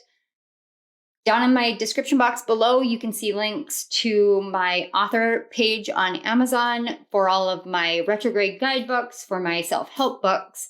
Feel free to check those out. There are also links to donate to my channel. And other than that, guys, I just thank you so much. I love you all, and I will see you next time. Bye. Below, hello, pile 3. If you chose the third pile, the Radiant Wise Spirit, the Tower card with this clear quartz crystal, this is your message. So I'm going to set this here. Before we get into the cards, I do have a channeled message for you all. And this channeled message came through as I was shuffling and getting ready for the energies, clearing the deck, things that popped out to me, and messages that I was leaving myself open to have come in. I apologize if you guys can hear some of the background noise. I'm going to try and edit most of that out. However, if you live near an airport, have been seeing a lot of planes, hearing a lot of planes, or thinking about traveling, this I'm actually hearing is your confirmation that it will be happening. And the universe will make the way for it for you. Okay, let's get into your channeled message. So pile 3, of all the piles and energies that I have felt, yours is the one with the greatest struggles. What I was seeing was that every moment of clarity and inspiration, every time that you have taken action or had this brilliant notion or idea, you've been met with wall after wall after wall and pitfall after pitfall of pain and hardship and these deep, intense challenges where it feels like you don't even get a full step forward before you get knocked 10, 20 steps back. It's what I saw, what I been seeing for your pile has been like this just arduous journey of why the hell am I doing this? What's the point of this? This path, the half a step forward and 10, 20 steps back, what I heard was this may be the path of the past, but the time has now come for clarity. Much needed, greatly requested clarity. Clarity, not charity, clarity. And we'll get into that, I think. We'll see if Spirit wants to talk about the slip of the tongue. But what I saw when that part of the message came through was someone on their knees praying. I saw someone at an altar, someone in a church, someone out on the street corner staring up at the moon, and just so this look of desolation in their face, and just not knowing what to do, not knowing the truth, not seeing, not understanding, and just asking. And it wasn't like you were at a point of complete breakdown. It was more like, in your soul, in your heart, in your mind, that there's something that you're here to do, that that these things aren't coming to you for no reason. You know that, but you don't understand why the magnitude of struggles and challenges. Nothing you've done or endured has been in vain. All of it is going to fall into place for you. It's going to reveal truth and beauty and clarity, and it's going to do that for you to create a new and prosperous future upon. That was your direct channeled message. Give me just a moment. I know it's kind of hard to hear my voice. I'm shifting in my chair so I can put my notebook back. But what I'm seeing here is, I've been working with tarot for like 3 years now. I've been working with tarot. But if you look, something I've never noticed before is look at the lightning bolt up on top. It's literally an arrow. It's an arrow pointing. Where is it pointing? It's pointing not to the crown, because the crown is already knocked off. It's pointing to this top window, this top. It's pointing to your third eye. It's pointing to your third eye. Now, what I just heard is help given, whether asked or just out of the blue, is never charity. That is divine intervention. That is Spirit working through people to help you right now. Whatever it is that you feel like you can't ask for help, you don't deserve help, help can't be found, help won't be given, all of that is a fallacy. All of that is lies. It's internal lies that you tell yourself. It's not the truth. These two people, the way this card is usually read is these two people, either this one is jumping from the tower knowing that it was going to be struck, and this one didn't see it coming and is falling. And you know what I'm seeing on this one for the first time too is that there's like a fool's crown on there. You know, the jester is the one person who's allowed to make fun of the king. But even the jester doesn't have a true place in the hierarchy, in the kingdom, in the monarchy or the patriarchy or whatever.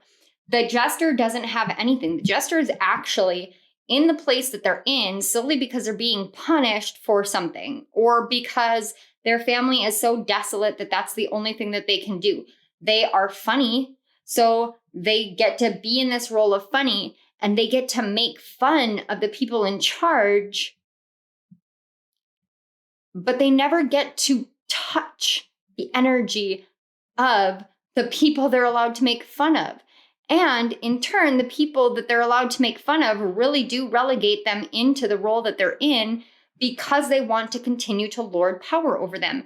And that's why that person fell, because the illusion that you can make fun of the people in power and be completely content with just being the jester, being the clown, being whatever everybody else needs you to be, and never being you, means that you don't ever see it coming. The other person, on the other hand, was like, screw this, I'm jumping.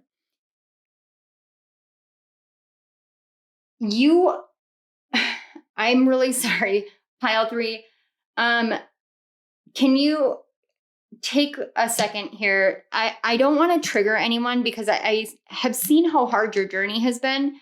But if you're here because watching tarot readings is your dirty little secret or your secret shame or your guilty pleasure or anything like that, if it's something that you hide from people, or if it's something that you do and then you joke about it with other people, like, oh yeah, look at this crazy person, and at the same time, these readings impact you deeply, profoundly, it's time for you to understand that they're doing that because you are psychically gifted.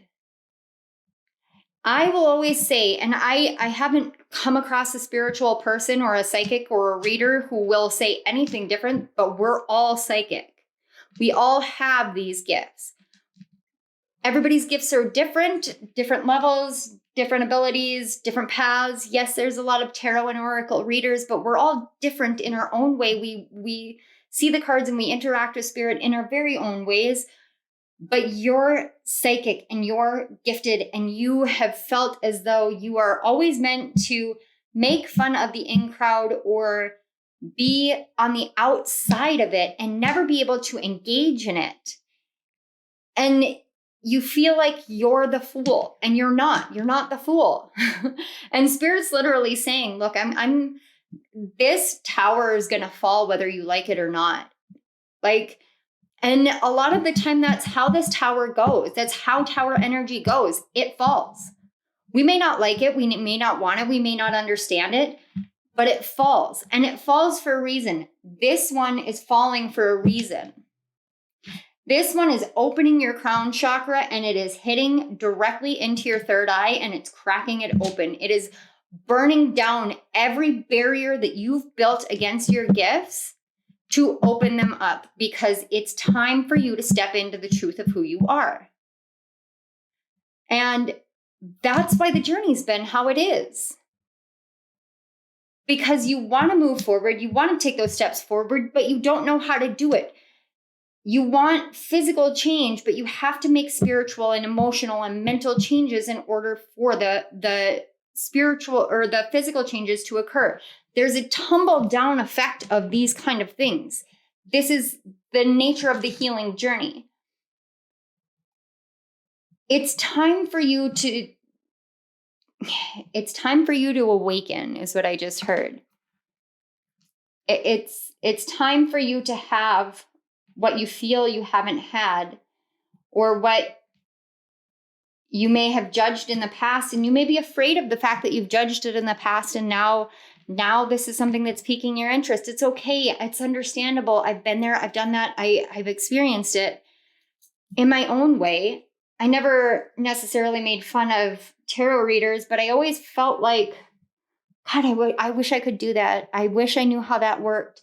And when I first picked up a tarot deck, I looked up the meanings of the cards, and I'd sit and write down the meanings of the cards and try and make sense of it. And there was a part of me that awoke during that, but it wasn't how I am now, because how I am now is completely surrendered to the messages. The cards are just a guideline. They're just imagery to open my mind. You have the ability to have an open mind if you choose to. If you choose to let go of the things that you've been clinging to and allow it to be opened.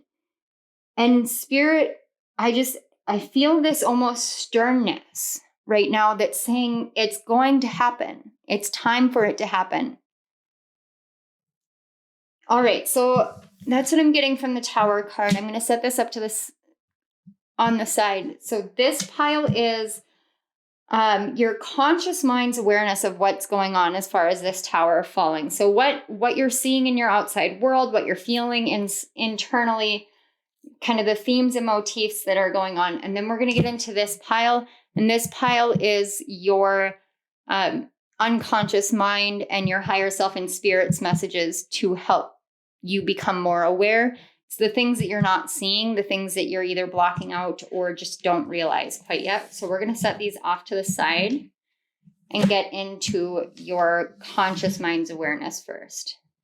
So we have the creator. That's spirit. That's spirit. So I'm not going to read any of them until we get into it. We've got 23 with all tied up, which reduces to a 5, which is all about change. And then it also is very reminiscent of the 8 of Swords. I just felt like I needed to say that. And then we've got 13 with summon.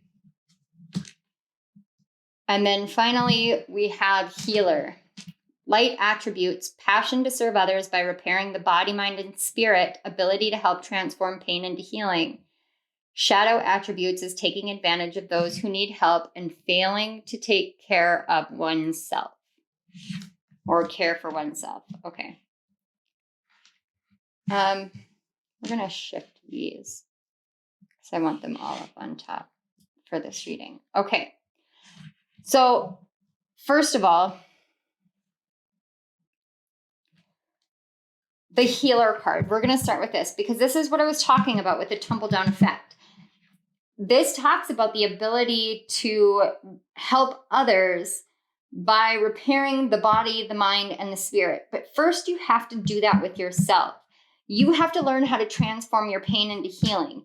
And because of that, that's this kind of hesitancy that I feel with your pile to actually engage in some of the healing work that you need to do has left you all tied up. Your energy is tied up. Your throat chakra is tied up.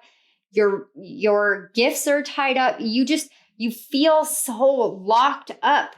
You feel so locked up. And what you don't realize is spirit is literally right there because you sat there and did that the moment in which you asked for help.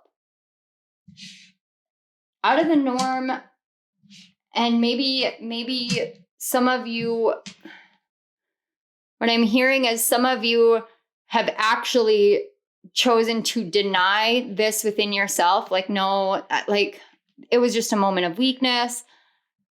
I wasn't really praying. This isn't really anything like that. Like it's like you don't even let yourself finish the thought and you're so twisted up internally and mentally right now that you don't realize that you have literally summoned spirit into your life. Like this is so powerful. Your conscious mind is seeing all of it. You're sitting here in this reading right now and you're going, why does this feel right? Because you did this. And your conscious mind knows you did this, but you, because you're in this all tied up, because you don't want to acknowledge the healing that needs to be done or see that there is healing that can be done, to see that you can heal others through what you've been through, that you can embrace that you have a purpose, that you have this healing touch, this gentleness, this gift within you. The more that you locked that up, the less you will acknowledge what your conscious mind already knows. And that's that you literally summoned spirit. You summoned the divine creator, source energy. You summoned it into your life. You summoned an awakening into your life.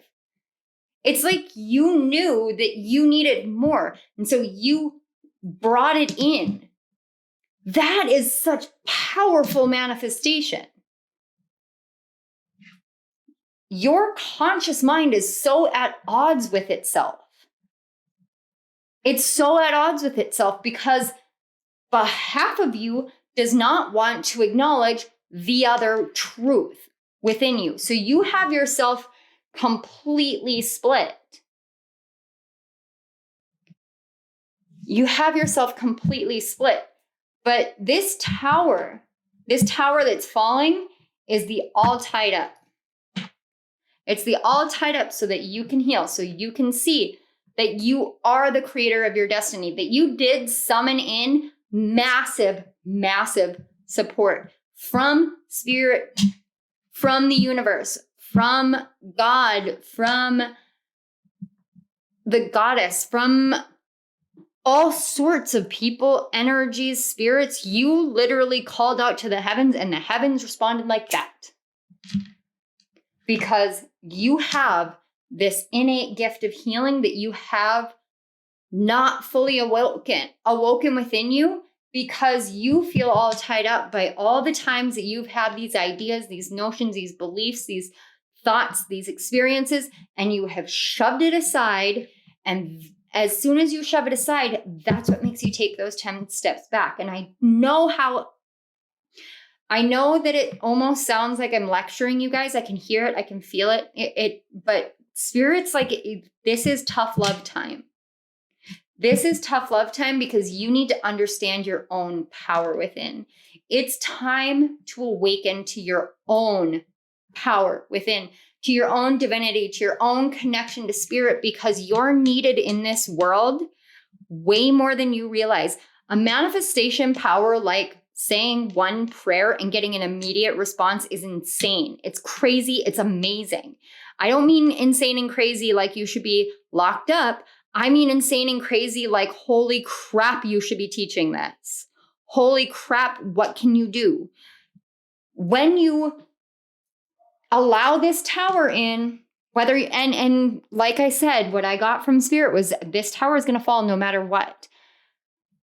It falls easier if you don't resist it. When the chains fall from you, magic comes in. Magic happens in amazing ways. Let's take a look at your unconscious mind. We have the underworld. I was literally getting mediumship and spirit and entities in your life, and I didn't say it, and now I kind of regret it. But if you look at this underworld card, look at her wrists. They're tied up. She's my gosh, you guys. Okay, I'm sorry. There's also this essence of Reiki. Reiki works through you channel it through the hands, and if you're all tied up, your healing energy is not flowing completely here. And your unconscious mind is trying to flow it through. You can see it literally like trying to come down through your hands, but you're tied up in this fear and this hesitancy and this resistance. And we have 44 with woman holding a heart. Okay. Jeez, you guys. Number 7, the high priestess of spirit. Number 2, the warrior. Oh my gosh, you guys. You are so powerful. You're like so gifted, so powerful, so incredible, amazing, intense. Oh my gosh. Okay. Then we have mystic. The light attribute revels in intimate union with the divine. Shadow attribute is delusional rapport with the divine. When are you going to accept that you are connected to spirit and it's not going to change? When are you going to accept that? When are you going to accept that you're a light worker? You're a spiritual warrior. You're here to channel spirit. You're here to channel energy. You're here to heal. Your unconscious mind is tied up with a notion of someone else, some woman or divine feminine energy. Maybe it's just that you are afraid of, okay. You're afraid of your divine feminine energy. And this is the card 44, and this reduces to a 4. So 4s are about stability, strength. They represent the Emperor card. That is like, the Emperor is no nonsense, structure and guidance and everything. Before we continue, I want to light this incense. we're going to get some sage and citrus in here just to help get some cleansing and uplifting of this energy. See, this is something that you pile 3 are so deeply in need of these messages that I am so invested in making sure that it gets out, it gets to you, that it's like I knew I was supposed to light the incense before I flipped these cards, just because that's what Spirit led me to do. And I just got overpowered with it because it's like your soul is pulling for this need to hear these things. You have to release control. You have to release fear. You have to release control. And you have to understand that inside of you, when you allow for healing to happen, inside of you, there's going to be a part of you that awakens, a powerful part of you. Give me just one moment, guys. I'm going to close the window because there's something about the distractions here, and we'll get into that in just 1 minute. Okay, pile 3. I apologize for that. But what I was getting from that was it was background noise constantly. And normally that wouldn't bother me in a reading because I know I have editing software. I know that, I wanted a window open for fresh air. Like, I just needed it. But with all the background noise, it's like, it's not even that I couldn't concentrate. It's literally like Spirit's like, no, the background noise needs to go because you're going to be so caught up in it. What background noise in your life are you caught up on? Background noise it's not always like, okay, the window's open and I can hear cars driving by. I can hear dogs barking, birds chirping. I can hear the wind. I can hear people yelling. I can hear this. I can hear that. That's not always how background noise is.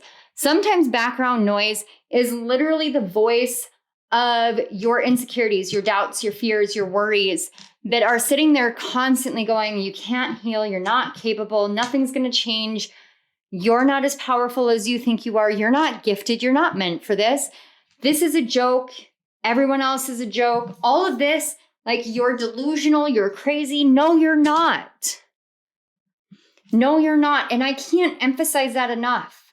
Like, I want to shake you guys. I want to hug you guys. I want to look you in your eye and tell you 100% you're not crazy. This is real. Your experiences matter. Your healing matters. The heart that you have matters. Your divine feminine matters. The gifts you have matter.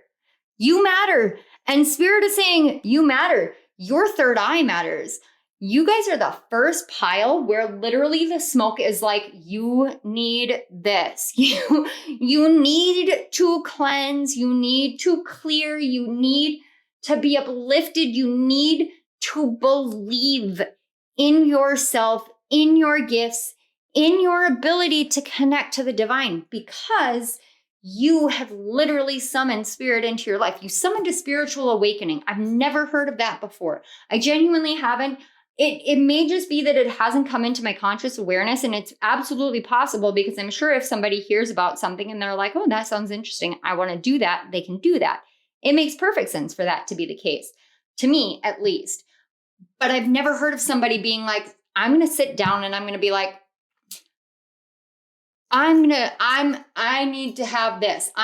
Spiritual awakenings, in my experience, are something that just blow up in your life. They're not something that you sit down and you're like, I need to pull it in. I'm going to pull it in. I'm going to pull it in. It's going to be here. I'm going to do this.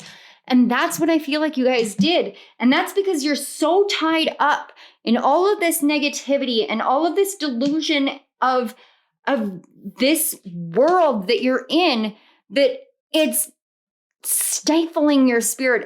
It's like there's a suffocation going on. This all tied up card with the underworld card, just that's where the connection between your conscious mind and your unconscious mind is. the underworld is not a bad place to be. I know a lot of people will talk about the darkness of it, and people talk about darkness. And in a lot of ways, it's almost as though you think that the spiritual realm and being a mystic and channeling spirit and being a spiritual warrior or a light worker or a healer in a different way than a doctor or a nurse or a CNA or an ENT or EMT or anything like that. And I'm not knocking any of those professions, because those are the professions that have saved my life. 100% have saved my life for years. So please don't get me mixed up here. I never knock modern medicine. I would not be here channeling for you today if it weren't for modern medicine. But I also know that I wouldn't be here channeling for you today if it were not for spiritual healing, if it were not for Reiki healing, if it were not for me opening up to my gifts and accepting them, because not opening up to my gifts was keeping me stuck in this state of being tied up, stuck, sick, and it was killing me. It was physically killing me. Not that I'm saying that that's going to happen to you or happening to you, because I don't get that essence, but it's like your mind is so locked into this not being possible for you that you don't even see that you literally summon this reading into your life. This reading, this pile, you brought it in. You brought me into your life. I did not bring you into my life. You brought me to your life. You needed this. You called out for this, and Spirit said, okay, let me gift wrap it for you here. And now you're here. That's why you're here. It has nothing to do with me. I am literally just the vessel here to make you see you. And this is the tower that needs to fall. This is the tower that you're both aware and not aware of, is that it's time to heal. It's time for shadow work. It's time to get real with yourself. It's time to be honest with yourself about your soul, about who you are, about what you're here to do, about love, about divine love, about unconditional love, about manifestation, about spirituality, about psychic gifts, and about you being a part of all of this. Because it's your destiny, it's your purpose, it's your life, it's your future, it's what you're here to do. And the more that you deny it, the more you deny your very essence, your very soul, your very heart. You brought this into your life because you needed it so much, and you knew you needed it. But now it's time for you to face the fear of having brought it into your life, because it's not here to hold you back or to hurt you or to hinder you. It is here to show you the blessing that you are, that this life is, that this journey is, that your gifts are, that you are to the world. That's Spirit has been waiting for you to hear, to listen, to stop listening to all the background noise. Get off of social media. And I know so many readers say this, but we say this for a reason, because even I fall into this pitfall every once in a while. Get off of social media. Stop watching the news. Take some time, take a break, go listen to the trees. Seriously, the trees.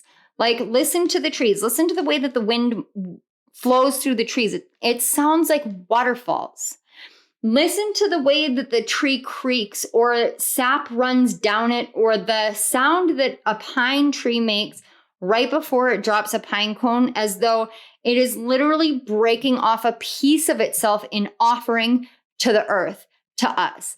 Listen to these things, these gifts, these blessings, these messages that the world has to offer to you when you get outside of the world and into the earth, into the spiritual, into the intangible parts that is so second nature to you. Watch as you pull yourself out of this underworld place and understand, learn, and see that the only reason why you're tied up is because you're willing yourself to be tied up. You're believing that you are meant to struggle and have this hardship and be knocked down because you're afraid of yourself, and you don't need to be afraid of yourself. There's no reason to be afraid of yourself. You are so powerful. You have the ability to Free others from the mentalities that they're stuck in simply by looking around and seeing the things that you've already brought into your life. Spirit's just using me as the platform to show you. Nothing more or less. I'm honored. I'm truly honored that I'm your platform for understanding and awareness. Thank you. But you need to see this for yourself. Please. All right. Pile 3. We're going to put these away. Okay. Yeah. I may pull out a couple of those again, but we're going to pull tarot because what I want to do is I want to see a bit more.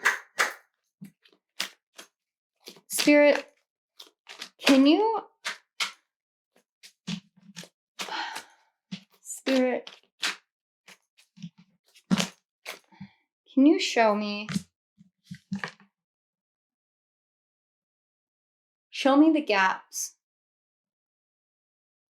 Show me the gaps and the unraveling, please. Help me soften now that the initial impact has been made. Help me soften.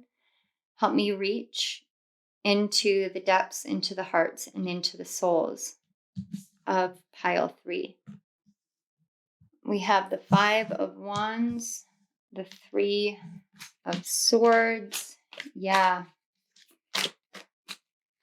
It's been a fight, it's been a battle, and you're battling. We've got the Death card. You're battling in the midst of pain, of anguish, of heartache, of loss, of just feeling like, the 3 of Swords. The 3 of Swords just makes me, it's not a third party situation. This doesn't even feel relationship. This is just inner. It's so much inner turmoil. It's inner discord. It's not wanting to see it, not wanting to know it. And again, we've got the card 13. Now I understand. Thank you, Spirit. I will. This is death. Death is such a welcome card here. The 5 of Wands, it can either be seen as conflict and competition. It can be seen as training. But this is like, the conflict is with yourself. It's like you're battling every possible scenario. You're battling every possible way that this could go. You're battling every possible truth within you because you weren't prepared for this truth. It's like you weren't prepared for the truth, and you feel like your whole world is crumbling down around you because of the spirituality thing that you're interested in, but you're so scared of. And you don't need to be scared of it. And I get it. Trust me, I do. I get it.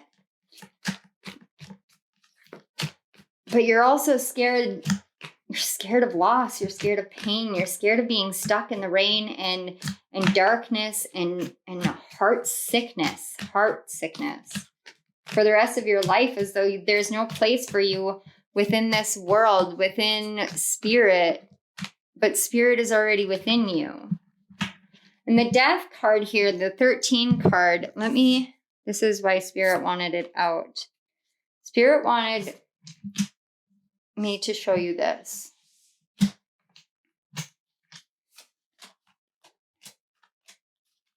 Look. 13. You summon the Creator. The Creator is not about death. It's about rebirth. Yeah, look. The 9 of Swords. Like that's just mental torment. It's mental anguish. This death is so metaphorical. It's like it's time for for a death to occur because you need to rebalance yourself out here. You need to rebalance your energies. You need to rebalance yourself in truth. You need to understand the nature of good and evil and death and rebirth. And some of you may be interested in astrology. Do you have Aries placements? Saturn in Aries or Leo. The sun in Gemini or Pisces. You don't have to have those placements in order for this to resonate, but that's just what I'm seeing from the Nine of Swords card. And she's literally holding her head like, I can't take this weight. The Nine of Swords is that all tied up energy. It's one step worse than the Eight of Swords, which is literally just mental tying yourself up. You don't even realize that you've tied yourself up to the point of making yourself mentally ill. See, again, we've got the Seven of Wands. We've got the Two of Wands. Battling for the future. Battling for the future. Okay. Spirit, I can't see beyond the Three of Swords right now because there's just something. I'm going to take these and put them on the tower. We're going to clear these because, okay. Let's cleanse these. Just swirl those in the, that's better. Okay. This tower that's falling is literally like all the pain, all the anguish, all the battles, all the hardships, all the defensiveness, all of that will fall away. It's all meant to fall away. It's all meant to fall away because there is an equal give and take within this world. There is a balance and a counterbalance in this world. I can't believe the messages are coming out as the cards are wiped away now. But I actually can. I can in a way because it's kind of like once you see, then you get so scared and you get so worried. But the reality of it is, this is the reality here. That's the reality. Hell, you probably were terrified just to click into this reading because if you've watched any other readings, and I get the sense that you have, you know what the Tower card is. How long has it been following you? How long have you been running from it is what I just heard. I don't mean to laugh. It's very uncomfortable. It's kind of like, well, how the hell do you know? I know because Spirit's showing me. Well, how does Spirit show you? My third eye, my claircognizance, my clairaudience, just through my gifts. That's how Spirit shows me. Spirit shows me because I am a spiritual teacher. The Hierophant is about traditions. It's about structure. If you keep yourself stuck in the ways of the past, the ways that you've structured your brain, you're going to remain in the underworld. You're going to remain tied up. It's going to be hard. The energy of this pile, and I'm not judging because I swear you guys are me 3 years ago where I wasn't listening. You guys are me 11 years ago when I went through my Kundalini awakening and I went, no, I'm a starseed. What? No. And ran from it for nearly 10 years. You can't run from fate. You cannot run from your destiny.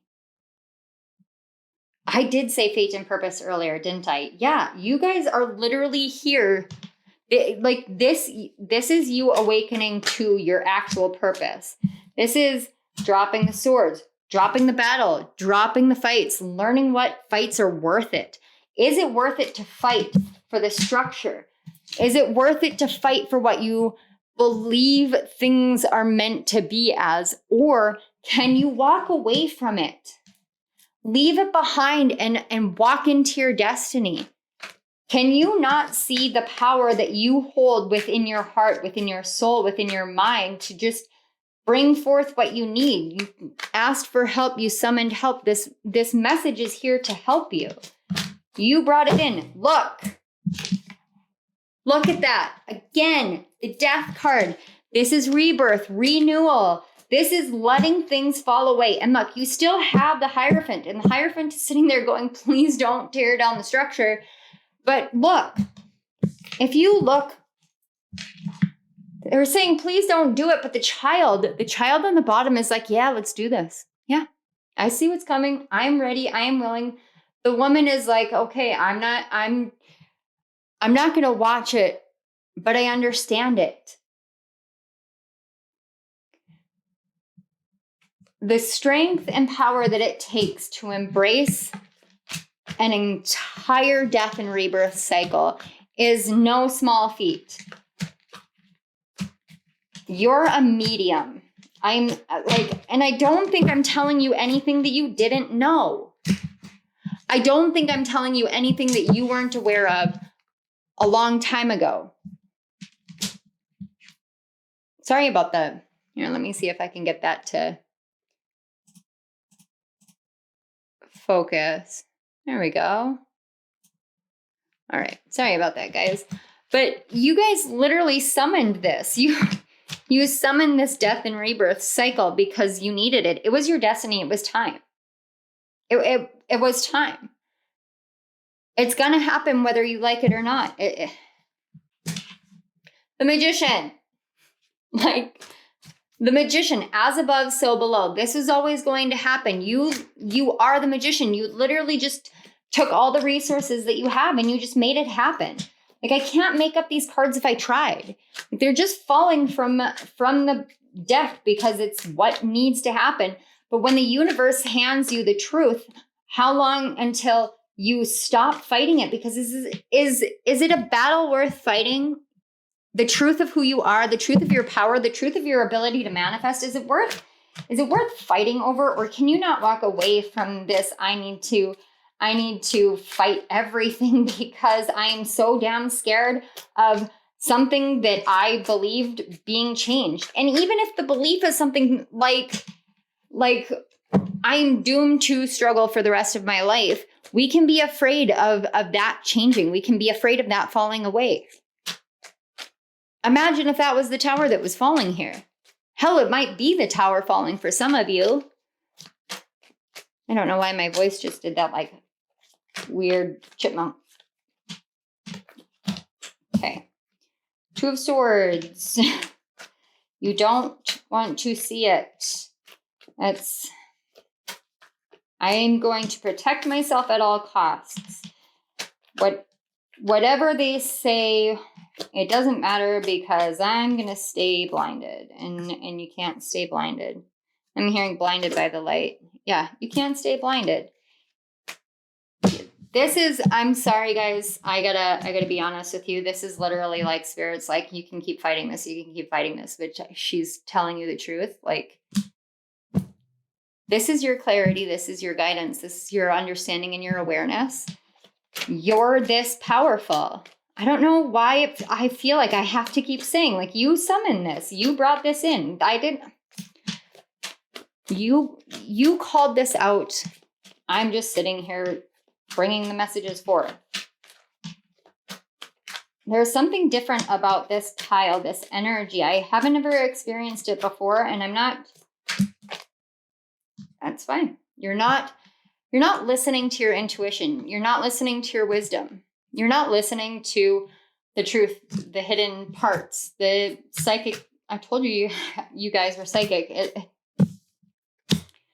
Justice, the Queen of Pentacles. You want this stable foundation. You want justice in your life. You want that. That's what you want. You want these two. You want everything to be balanced out. Spirit's saying it's going to balance out if you open yourself up and trust yourself. If you embrace your gifts. If you listen and allow for clarity to come in and trust that when a tower falls, it falls for a reason. Even if you don't want it to fall and Spirit's like, no, it's going to fall because it needs to fall, trust Spirit. 100% trust Spirit. I was watching Tarot with Tay earlier today, and she's made a comment. She channeled a message and she goes, just so you guys know, I'm going to be sitting with this message myself because this is not something I would ever say. I am out of my depth here. I am not going to lie to you guys. I channel and do this stuff, but this is out of my depth because this is not about my free will or your free will. This is what Spirit is saying. And oh my God, the Eight of Swords is on the back of the deck and it is blocking the Nine of Pentacles because you're stuck in the Five of Pentacles energy. You feel as though you can't ever achieve what you want to achieve, but you're locking yourself up. You're blinding yourself and tying yourself up because you don't see that you are the gift. You are the blessing. You are the healer, the mystic. You are. It doesn't matter whether you see the dead, speak to the dead. It doesn't matter whether you read tarot or oracle cards. It doesn't matter if you heal through tying someone else's shoes. I don't know why that came through, but whatever. You know, it can seem like the most outrageous thing. To your mind, it can seem like the most outrageous thing, but it changes someone's life, which in turn changes your life too. When you realize that you were the one that called out for this reading, summoned me into your life, and brought this forward, when you actually awaken to all of this chaos being your mental clutter, tempered with good and bad, this is what all those steps are. That's what this is. That energy of half a step forward and 10 steps back. It's because you want to get towards this, but then this and this and this, and then you put this up and then you start all over again. But Spirit gives you truth and clarity, psychic understanding, balance and harmony and justice and all of it. Because it's your destiny, it's your fate. So allow yourself to be reborn into the truth of who you are, the powerful creator who can summon anything at all that you want in your life. You have the power to do this. You have the power to do this. This is, God, there's so much yellow. There's so much solar plexus energy. You need to believe in your own power. And Spirit's like knocking at your door. Knock, knock, knock, but you're not answering. And the longer you don't answer, the harder the tower is when it falls. And I am telling you this because I've experienced it, Pile 3.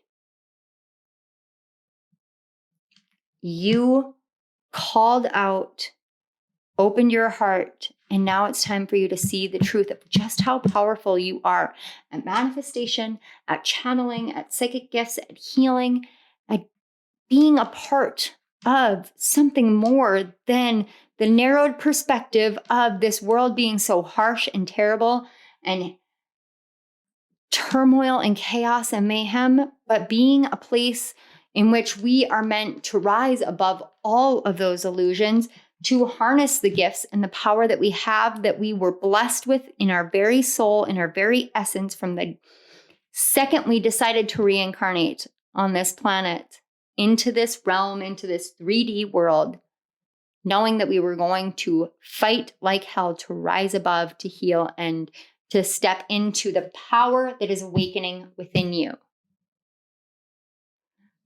This is your tower moment. This is your tower moment. You called it in. This is your tower moment. All right, Pile 3, this is all I am seeing for you guys. Don't forget to subscribe to my channel and hit the notification bell so that you get notified when part 2 of this, Why Did This Tower Fall, comes out. It may not be for another week or so because this is a lot of energy for me to be channeling. So it's going to take me a little bit of time to work through the energies of why this tower is falling. That's going to be, we're going to be looking at where you're going from here and, giving you some more guidance, some more help, some more insight. So Pile 3, I want to first start with saying thank you for coming here. Thank you for calling this reading in. Thank you for calling out to the heavens, to Spirit for this reading. I'm honored that you called it out, that I was here for you, that I was able to channel these messages, this awareness into your life. Thank you so much. Thank you to your guides, my guides, our higher selves and spirit for all collaborating together, working together, and bringing forth these messages for you. I apologize if you guys can hear Willow. If this video resonated, please hit that like button, share it out. Like I said, don't forget to subscribe and hit the notification bell. If you are interested in any of my self-help books, go check out my link in the description box. It's my Amazon author link, and there are links to donate to my channel. Pile 3, you guys are incredibly powerful, incredibly amazing, and I cannot wait to hear how much further you go in your life. I genuinely hope you stick around with my channel and that these messages resonated. Please let me know down in the comments below. All right, Pile 3, love you guys. Bye. To my channel.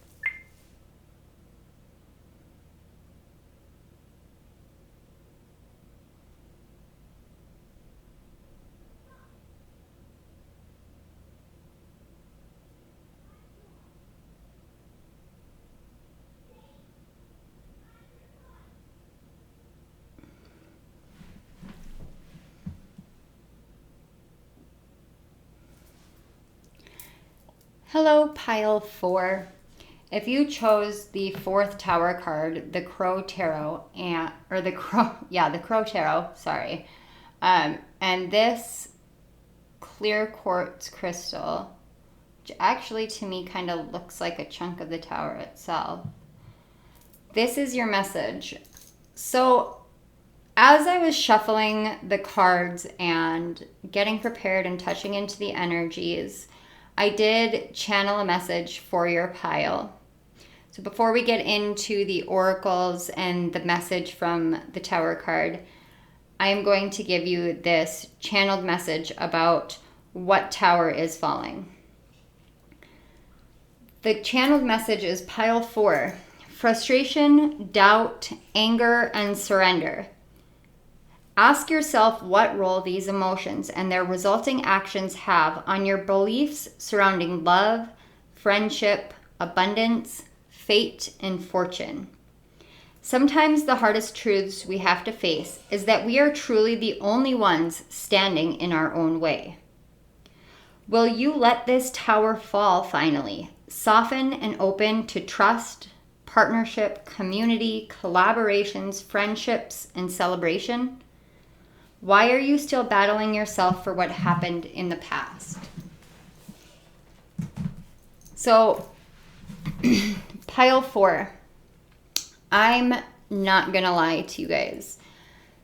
The energy that I picked up, and especially before I hit the record button, I heard Murder of Crows, and then I heard Hard Truths.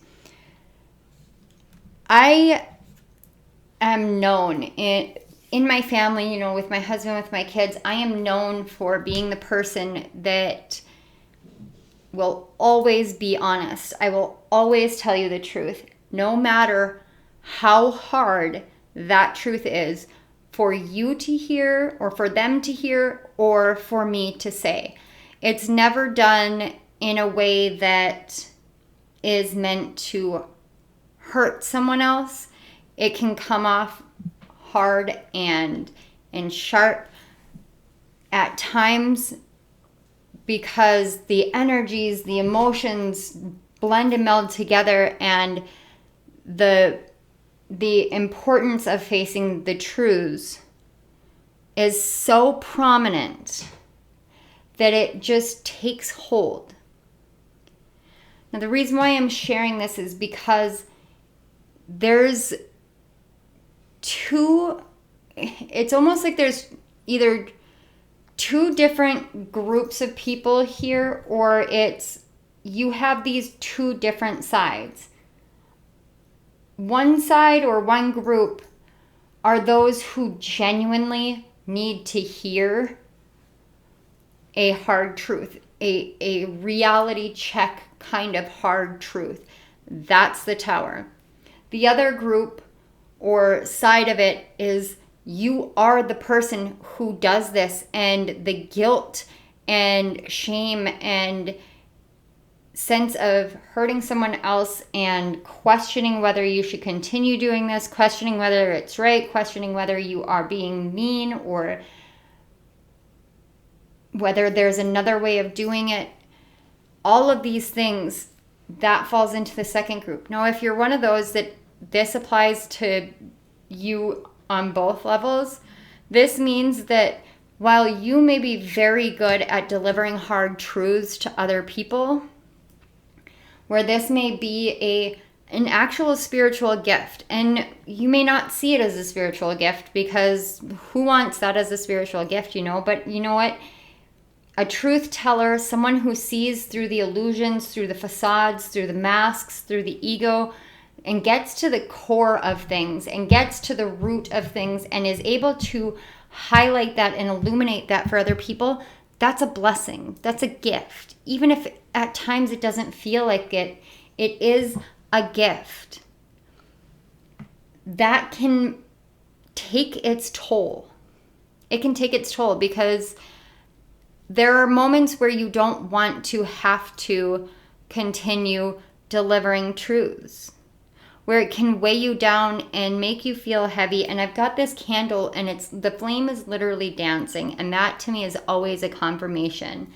And it's really like it's about shifting the perspective surrounding it. It's about allowing for spirit to really come down and fill your truths inside of your mind with divine love, with unconditional love, with what you are worthy of, despite the fact that you feel like you are always like a double-edged sword kind of person. When I said murder of crows, it's because I saw all of these crows in the air with the Tower card, and they're all swarming around this tower. But crows are intensely insightful animals. They are the ones that see the things that others just can't see.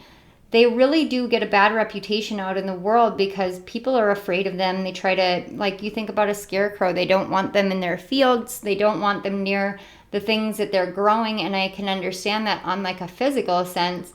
But if you're trying to grow a spiritual lifestyle, or you're trying to grow a community or a family or just a friend group surrounding you of people who are honest and insightful and upfront with you, the crow is the energy that you want around you.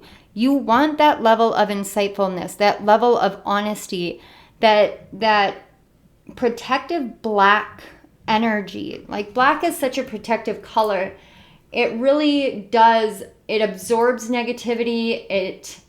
It keeps you protected from it. That's why, when you think of protective stones, you've got tourmaline, you've got labradorite, just like this one. You have black obsidian, black agate.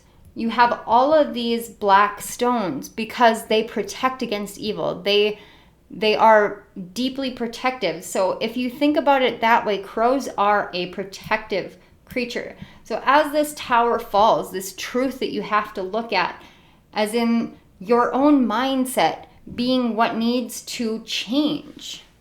It doesn't always, a tower moment that falls doesn't always happen in the world around us. Sometimes it is literally like we have to crumble the foundations of what we believe about ourselves and about our worth and about what we're meant to have in our life, because we have to be able to overcome the struggles and the pains and the traumas and the woundings of the past. And if we cannot overcome them, then we continue to perpetuate the cycles and repeat them over and over and over again.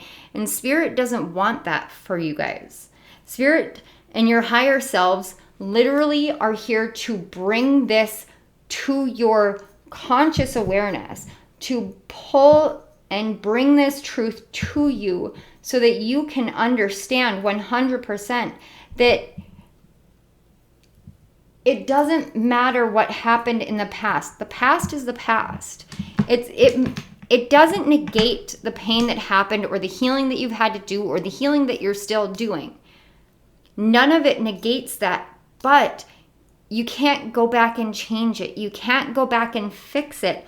All you can do is look at it from an outside perspective, from an observer's perspective, like watching a movie and be like, okay, this is how this went down. These are the intuitive hits and the things that I missed. These are the ways in which I reacted poorly because of something that had triggered me from the past.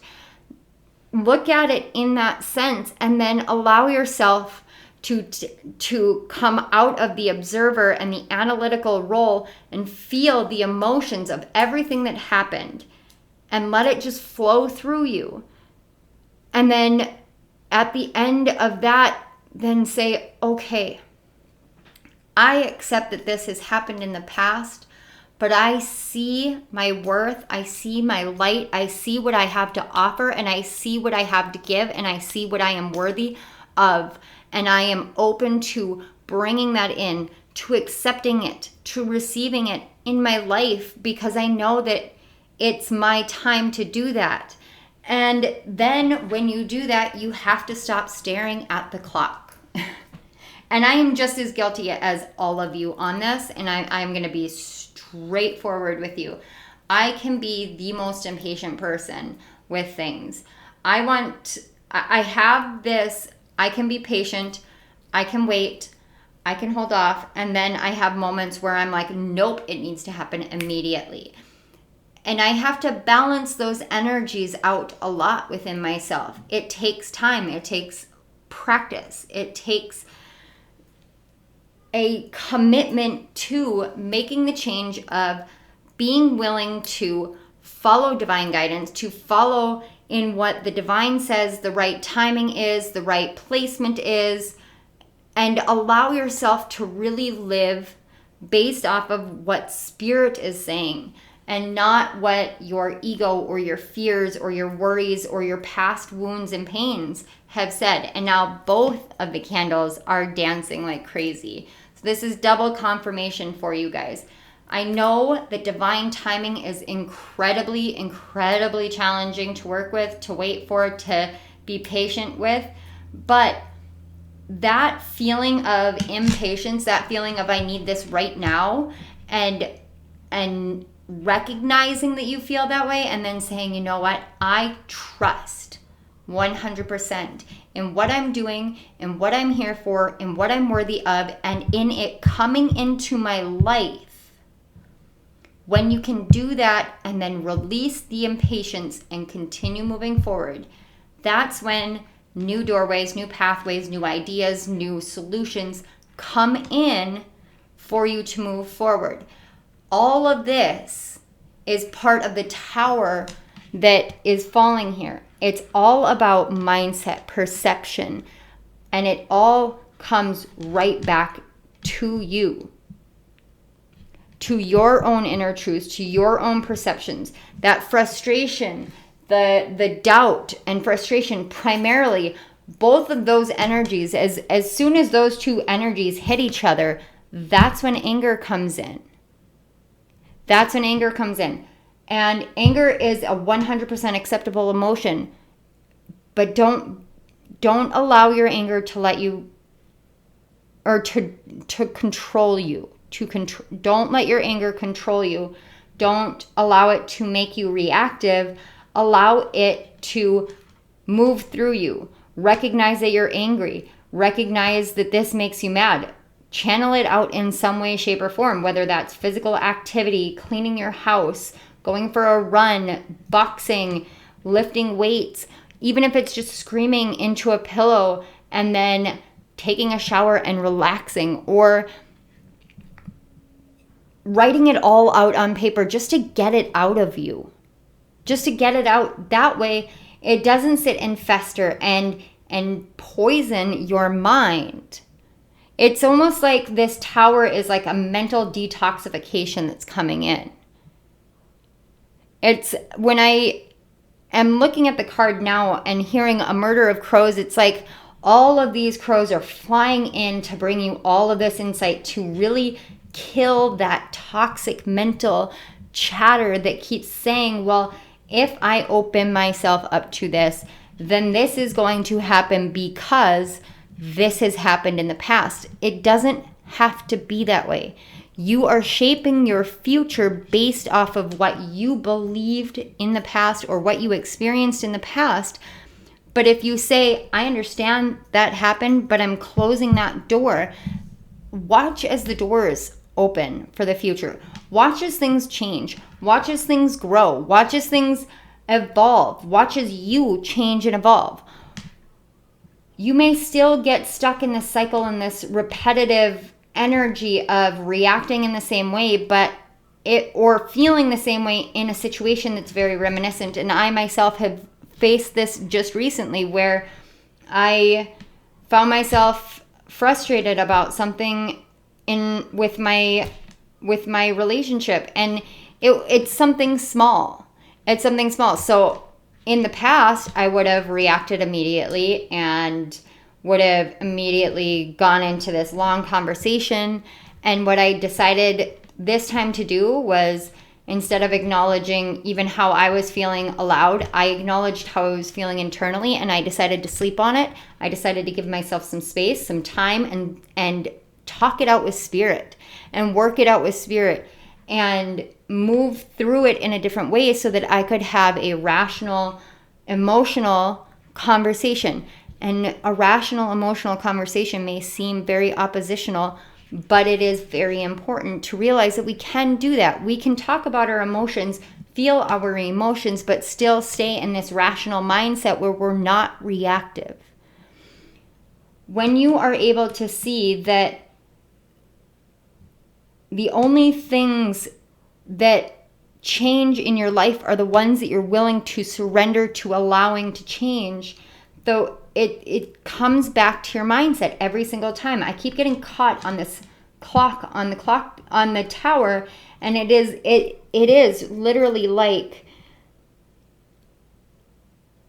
the only thing slowing down your blessings, the only thing slowing down the things that you want to have happen and change in your life is the mindset that the past is going to repeat itself, because spirit is literally not going to let these things come in until you get realigned to this truth that you are so close to getting to. You're so close. It's literally like, let me topple this one piece, this one part, because it's just one piece and one part. Let it topple, let it fall, let it crumble, let it be gone from your mind, and trust that it will stay gone. When we shift mindsets, and we do this in a state of desperation, in a state of, somebody somewhere said that I had to, but that you aren't doing it because you know that you are capable. You aren't doing it because you trust that it will work, that it is the right path. It doesn't stick. This comes down to you trusting this. Trusting yourself, trusting your mindset, trusting your ability to shift your perspective and the way that you are moving through your life. It's not even a belief. It's not a belief set that's like huge and massive. It's not like shifting from Catholicism to Buddhism. This is like I'm shifting from the being in a painful state because I'm scared of being hurt again because of how things occurred in my past, to I'm healed and I know my worth and I know I'm moving forward. And it's literally like those two pieces are what you're shifting. And even though I know that as I'm sitting here and explaining it, it may seem simple, I also 100% acknowledge and know that it isn't that simple in nature. So that's the message from the Tower card. That was a lot. Wow. Okay, these two piles, this one is your conscious mind. So this is what your conscious mind is aware of as far as this tower, this mindset that needs to change, and what's happening around you to help you shift it. And this is a message collaborative from your higher self and from spirit to help bring forth the pieces within your unconscious mind that you're still not fully aware of or choosing not to see. So I'm going to set this one off to the side here. And we're going to take a look first at your conscious mind. And one thing I will note, yours had the most cards come out for your conscious awareness, which means that you guys really have done so much work. You really have been putting forth this effort. It isn't unseen. It isn't unacknowledged. You really have been doing a lot for yourself. And I can feel that here so very much. That's, I think, one of the reasons why I can feel such frustration from you is because you have really been doing the work. And it's like I'm doing and doing and doing, and I know that I'm getting somewhere, but it's almost as though you feel stuck. And there is this kind of energy of the hanged man here. I am kind of picking up some hanged man energy, where spirit is asking you to take pause so that you may see this unconscious truth come to light to help you move forward, because it is something that is very important to spirit and to your guides. And I apologize if you guys can hear Willow barking downstairs. She gets kind of riled up when she's playing with Jade, so I don't know if you'll be able to hear it. I am going to do a background noise filter, but I figured I would throw that in there because I can hear what I like to say is her husky is showing. So, all right, let's take a look at your cards. So first, yeah, absolutely, we have the Alchemist. We have the Alchemist, you guys. This is literally like taking the old and making it something brand new, making it something different. It's taking two substances, or taking one substance and completely changing it into something new. It's taking your emotions and your awareness and blending them together for spiritual growth. This is incredibly powerful. Incredibly. Then we've got the card 18 with anxiety, which reduces to a 9. And the 9s are all about the ending of cycles, the closing of chapters. And then we've got the card 49 with Angel of Love, which reduces to a 13, and then a 4, which is the Death card and the Emperor card. That's literally like you have been building your foundations on love, literally on love. And essentially what I'm getting is you're taking all of the anxiety that you once felt and you're transforming it to love. And I'm just noticing in this anxiety card, there's literally lightning out there. So you may feel this coming down and not really recognize where it's at completely, which can cause a lot of anxiety. I've had those moments where I've had towers crumble and I have not had any idea what it was. And literally it was because it was a mental shift that I had made that was successful, and it wasn't something that I was aware was occurring. It just was like my way of moving through my life and through the world had just shifted all of a sudden. And it can actually create more anxiety for somebody who has high anxiety. And I understand that because I am a high functioning anxiety person. I do know what that's like.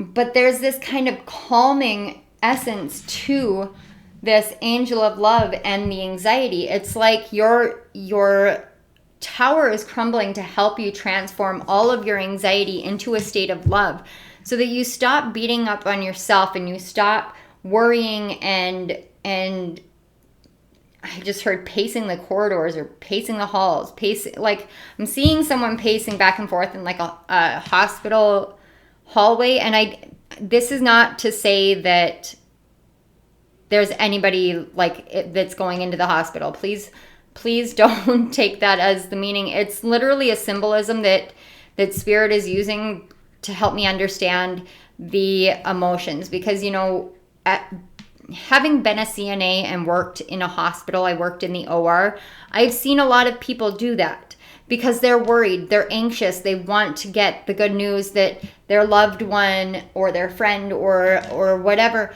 has made it through their surgery and is doing well and everything like that. And so the energy that you guys are in is this worry, and it's not always worry or anxiety about yourself. It's about other people. It's about the world. It's about all of these things that Spirit is saying right now. You know you have this anxiety, and you're working consciously on alchemizing it into this high divine level of love, which is huge. That is no small feat. That it's no small feat. And then we've got the card 50 with the moon, which reduces to a 5. And the card 33 with loyalty and Stevie Ray. Angel number, like 33 isn't maybe an angel number you've been seeing, maybe 333, maybe you see things in threes. Some of you may have 3 cats, or this may have been going on for 3 moon cycles. Yeah, those are the ones that I'm getting. Before I get into these 2, I'm going to finish the last 2. So we have mediator, light attributes, gift for negotiating fairness and strategy in personal and professional life, respect for both sides of an argument. Shadow attribute, negotiating with an ulterior motive or hidden agenda, either personally or professionally. Yes. And then poet, light attribute, expresses soul insights in symbolic language, and shadow attribute turns a lyric gift to negative or destructive effect. Now, okay, first of all, we're going to start with these 2 because now I really do understand why Spirit had me talk about the situation with my relationship with my husband, because that it was one of those moments in which I needed to see a lot of different sides of it, and I needed to be able to speak my truth in a way that he understood, because a lot of the times he likes to say, like, you know, you understand things in a way that I just don't understand. And I get that because I'm a very spiritual person and he is not as spiritual as I am. But he has these moments where he does the same thing. He has this beautiful insight that I don't have the same, or I don't have it in the same way. Sorry. That's the other thing before I forget. Before I started doing your guys' reading, I kept adjusting everything. If you guys feel like you need to make adjustments constantly, you need to perfect things, you need to even things out, balance things out. I'm not a licensed professional, so this is not a diagnosis, and I'm not implying that you have it, but it almost felt like OCD to me, and I do have OCD, just a touch of it. But I'm also neurodivergent with ADHD, and so I have perfectionist tendencies. But anyway, that's neither here nor there. But that is something that I was picking up with your pile, and that is something that actually feeds into anxiety at times. And I have had to learn, especially for myself, that with some of this stuff, you have to let it be messy. You have to let it be chaotic and be messy, because life is not always nice and neat and orderly. And in that sense, some of the things that that I'm getting here, like, you're learning, your conscious mind is learning how to speak these hard truths in a way that isn't negative, isn't destructive. You're learning how to speak hard truths in a way that is really soft and gentle, that is really uplifting, that is really hopeful.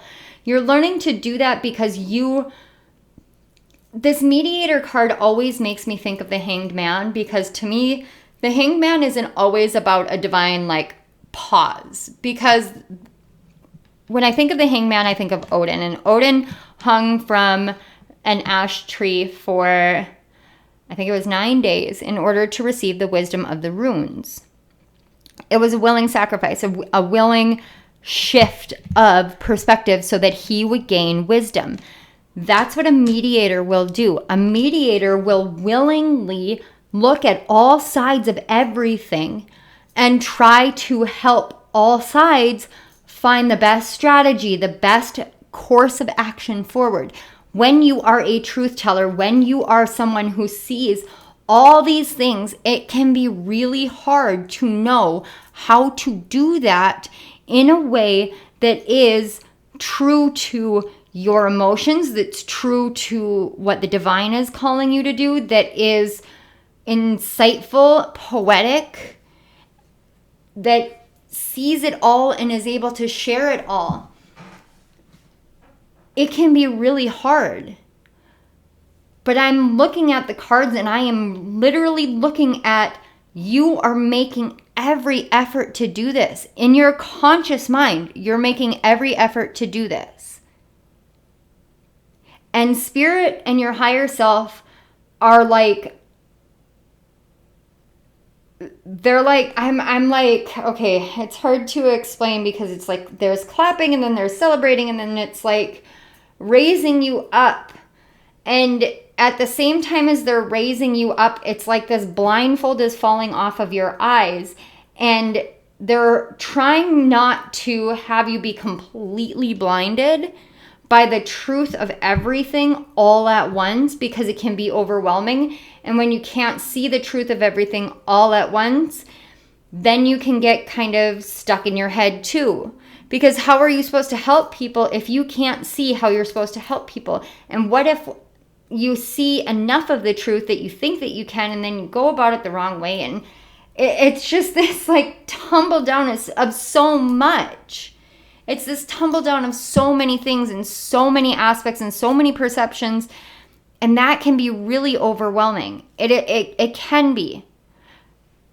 Are you guys neurodivergent as well? Because I really I feel so pingy with you guys, and I feel so connected to you guys. I mean, obviously if you're here and I'm reading your energy, we're meant to, coincide. But still, when it comes to the moon and loyalty, being on the outside of this, what this is telling me is this is more about the loyalty that you have to your emotions.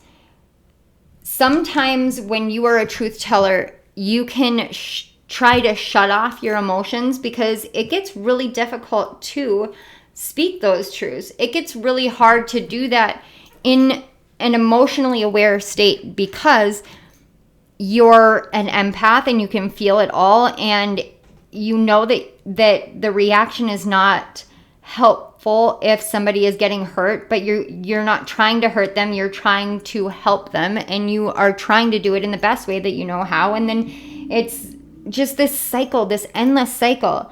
But here's the thing. Every time I see the loyalty card and I think of Stevie Ray, and this is from the Wisdom of the House of Night. The House of Night is a book series, and it's this off-the-wall book series about vampires that are like a genetic mutation. So it's literally in their blood to be different. And that, thank you, Spirit. That right there is something that you need to realize. Your gifts, your talents, your skills is literally written into your DNA. But with Stevie Ray was, and spoilers if you haven't read it, I apologize if you plan on it. If you haven't and you do plan on reading it, you might want to fast forward just a little bit so I don't spoil it for you. But if not, Stevie Ray is a character who dies and then she is brought back to life through dark magic from the antagonist. I don't want to name who the antagonist is if you don't know. But she becomes a new type of vampire. A completely new type and the first of her kind. But she becomes the first of her kind. Before she becomes the first of her kind, she's stuck in the darkness. She's stuck in the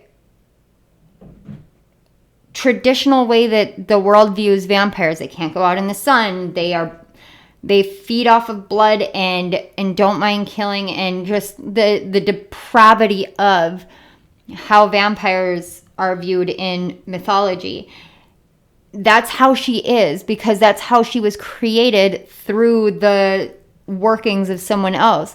However, when she comes back to her friends save her by showing her that love still exists.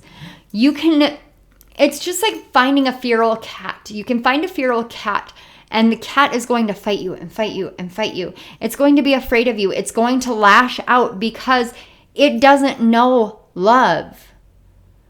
And when you don't know love and somebody shows you love, you don't know what to do with it. It gets terrifying. It's just like when somebody doesn't know truth and doesn't realize truth, and then you show them that, they can get, just like a feral cat, they can lash out. But the longer that you move into this energy, the more that you help yourself shift this mindset, allowing this tower to fall, for this truth to come in, the longer you're loyal to your emotions, your truths, your way of doing things, and working with spirit on this and blending this anxiety into an awareness of love and helping and speaking in these beautiful, insightful ways, in harnessing the emotional depth and breadth that you have from all of the struggles and the hardships that you've had, because at one point you were the feral cat, you become something new, something different, something that is one of a kind, the first of your kind, and you come forward to teach others to follow that path. Just like Stevie Ray, it was the love of her friends that created the environment for her to be faced with a situation where she had to react.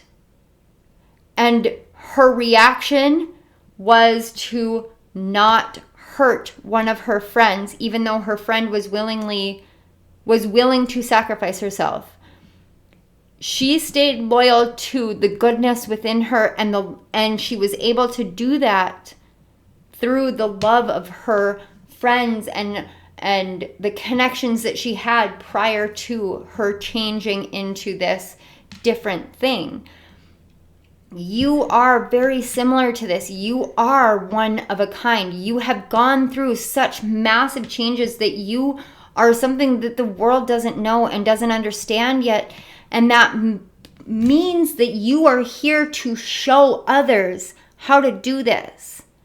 And in order to do that, you have to trust.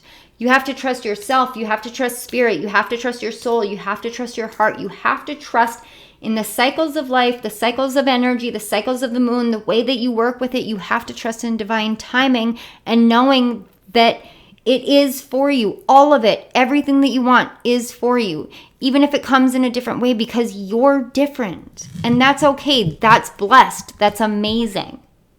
You're meant to be different. You were born to stand out. You were born to be Spirit's voice in this world. And that is no small thing. That is divinity in human form. And it is what you're here for. It is intense. It is powerful. It is meaningful. It is impactful, because that's who you are. That's your path. That's your purpose. And it is honorable and admirable and uplifting and inspiring. Just me sitting here and reading your cards and reading your energy, and this is your conscious energy. This is amazing. Can you see how incredible and amazing you really are? Because you are. You really, truly are. And I hope beyond all hope that if nothing else, that you walk away from this reading going, you know what? Someone else sees me. Someone else sees me. And then you start thinking about the fact that I'm channeling. That means the divine sees you. That means your higher self sees you. That means your guides see you.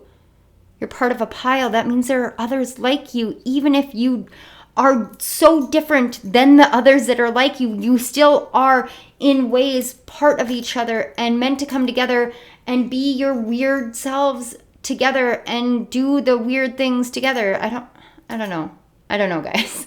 That was an interesting message. But both candle flames are dancing for this pile. So this is something that I feel like you really, really need to wake up to, really need to see, really need to trust and understand. And you guys are just so amazing. Like you are. You're very impactful. And I am very, very honored to have you here. So before we get into your unconscious cards that your higher self and spirit want you to know, I'm going to light this incense. This is sage and citrus incense. So it's meant to help cleanse and uplift your energy as we're working through these cards. I haven't mentioned it to the other piles, but I do allow the incense to continue to burn down after the reading is done, just for the fullness of this to be a cleansing message for you guys. So let's go ahead and get this going for you. Your guys's was the first incense that was a little hesitant about that. It's coming back to the message of trust. I've tried this before. I've done this before. I've done it through candles. I've done it through Palo Santo. I've done it this and that and this and that. Like, I get that, but what does it hurt to try something new? What does it hurt to open yourself and trust that it's going to help you cleanse and uplift? This is one of my husband's favorite things to say to me when I am doing anything that's out of my comfort zone, like proposing a collaboration with someone, or doing a new reading, or asking whatever. Like, he said, the worst thing that can happen is the person says no. The worst thing that can happen is it just doesn't take. But what if it does? What if it helps? And I'm only mentioning this because I had trouble lighting it. There was resistance. It wanted to fight. It's the way that the smoke is actually coming up. The other ones were very back and forth. And now I can feel you guys kind of opening up a little bit more. But it's just this kind of steady stream upward. And that to me too says that a lot of this has to do with your crown chakra, your higher, especially your crown chakra, needing just that cleanse, that uplifting energy so that your mindset can just shift. So let's take a look at what your unconscious mind is trying to help you understand with this tower falling. We have self-love with a peacock. I love it. I love it. I love it. The card 2 with journey. The card 47, which reduces to an 11, so 33s and 11s. You guys may have been drawn to another pile. I'm not going to mention which one, but you may have been drawn to another pile. If that resonates with you, please go check out the messages there. But we've got individuality and Zoe. Some of you may be have cardinals as your spirit animals, redbirds, yeah. And then we have goddess, the light attribute, the feminine expressed through wisdom, nature, life force, and sensuality. Shadow attribute, exploitation of the female nature and form. Yeah. What was I saying? You guys are like a new breed. You are one of a kind.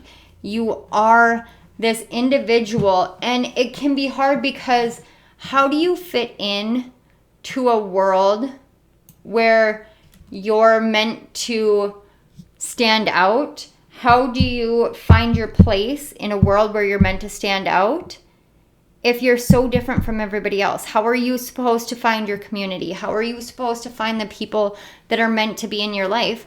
And it's through loving yourself. This again goes back to that message that we got about the hardest things, the hardest truths that we have to face within ourselves is that we are defeating ourselves with our own perceptions. It's not just about being there for other people, sharing love for other people. It's about knowing that you are a goddess in and of itself. Even if you aren't gender, this isn't gender specific, but like you're a god, you're a goddess. You know how to harness your divine feminine energy, and in your unconscious mind, it's helping you bring that forth because you're on this journey, this solo journey to learn how to love yourself. And as you do that, you are teaching others how to be loyal to their own hearts, how to be loyal to the things that they love, to the happiness that is there for them, that is all around them.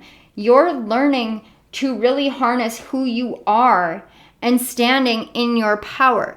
Now, Zoe, on this individuality card, Zoe is incredibly similar to Stevie Ray, except she had more gifts, she had more responsibility, she had more duty, but she was the first ever fledgling, they call them fledgling vampires, so it's like baby vampires. You think of like ducklings that go and study. She was the first ever to have a fully filled in mark, when usually it's the outline of the crescent moon, and when they turn into a full vampire, then the mark gets filled in.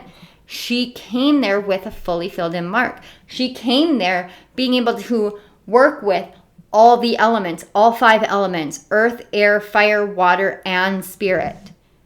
She's the only one in history that was ever known to be able to do that. That made her stand out as different. And it was hard. People stared at her, people questioned her, people challenged her. It was hard. She had to go up against the antagonist in the books. It was hard. She had to deal with situations well beyond her years. It was hard. But she went on that journey and she learned to love herself, her gifts, the things that she's in the world to do.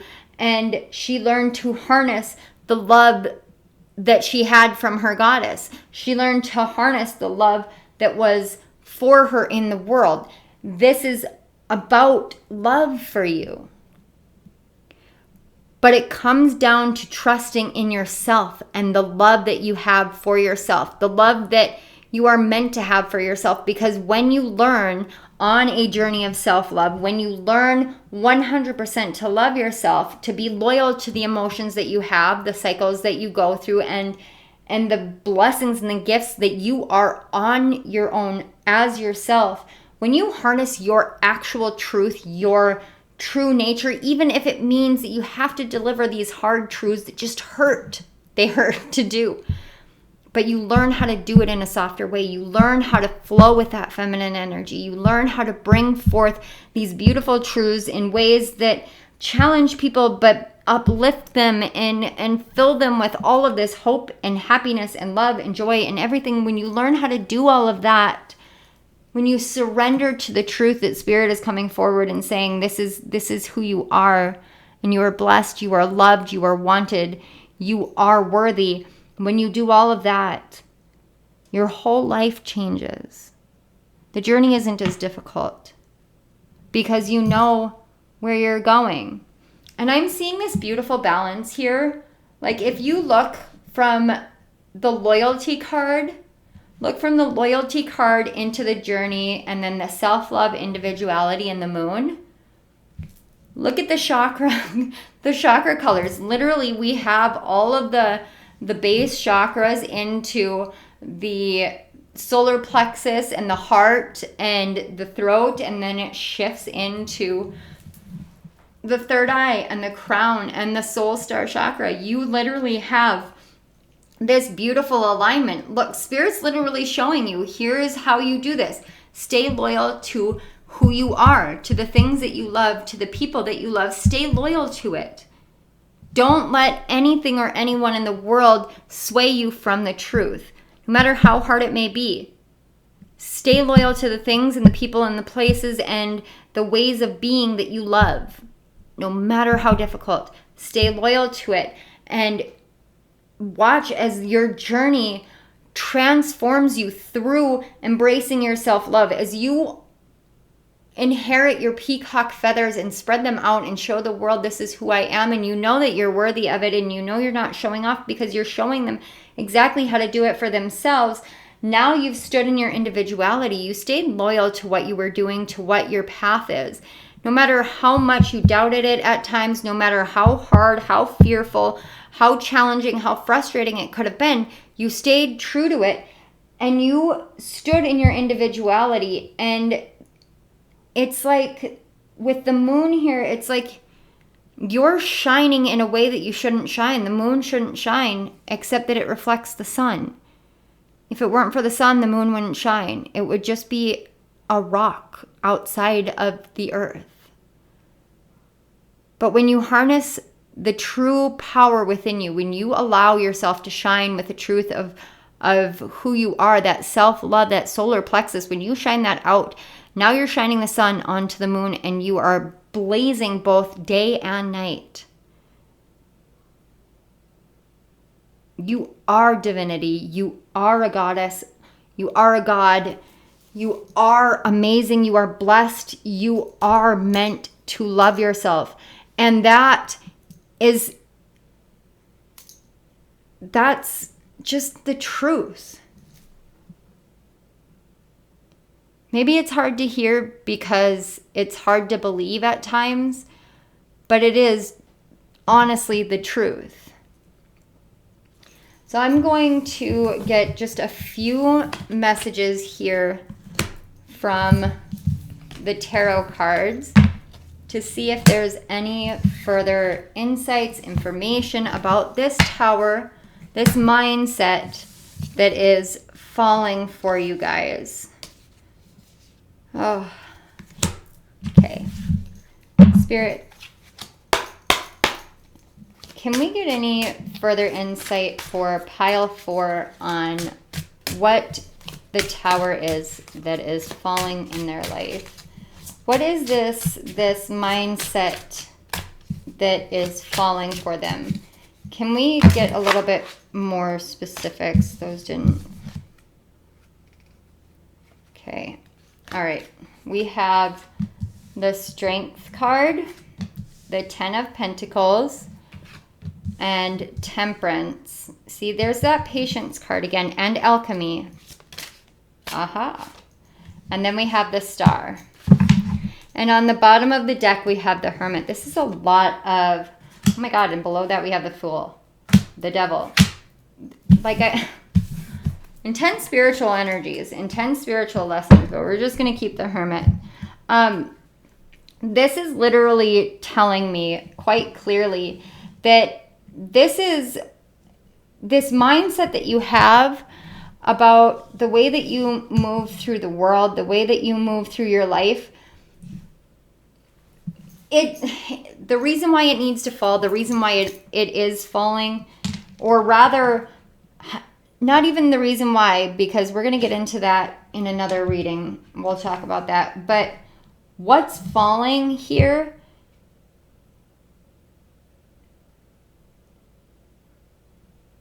oh, that's why the Devil was there. What's falling here is actually, it's weird. It's almost like your guys' truth is on the bottom of the deck. I've never had that before. Okay. I'm not going to keep them out, but Spirit's helping. Okay. Spirit, can I get one more? Because whoa! Okay. Sorry, you guys. A card just flew across the room. The 3 of Wands. Okay. Okay. This is, yeah.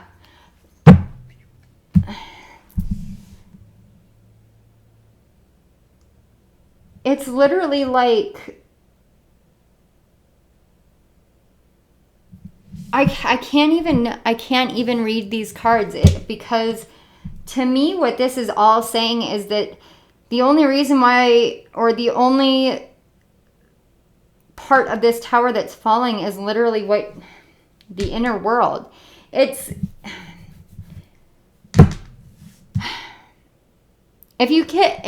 Okay, one more minute.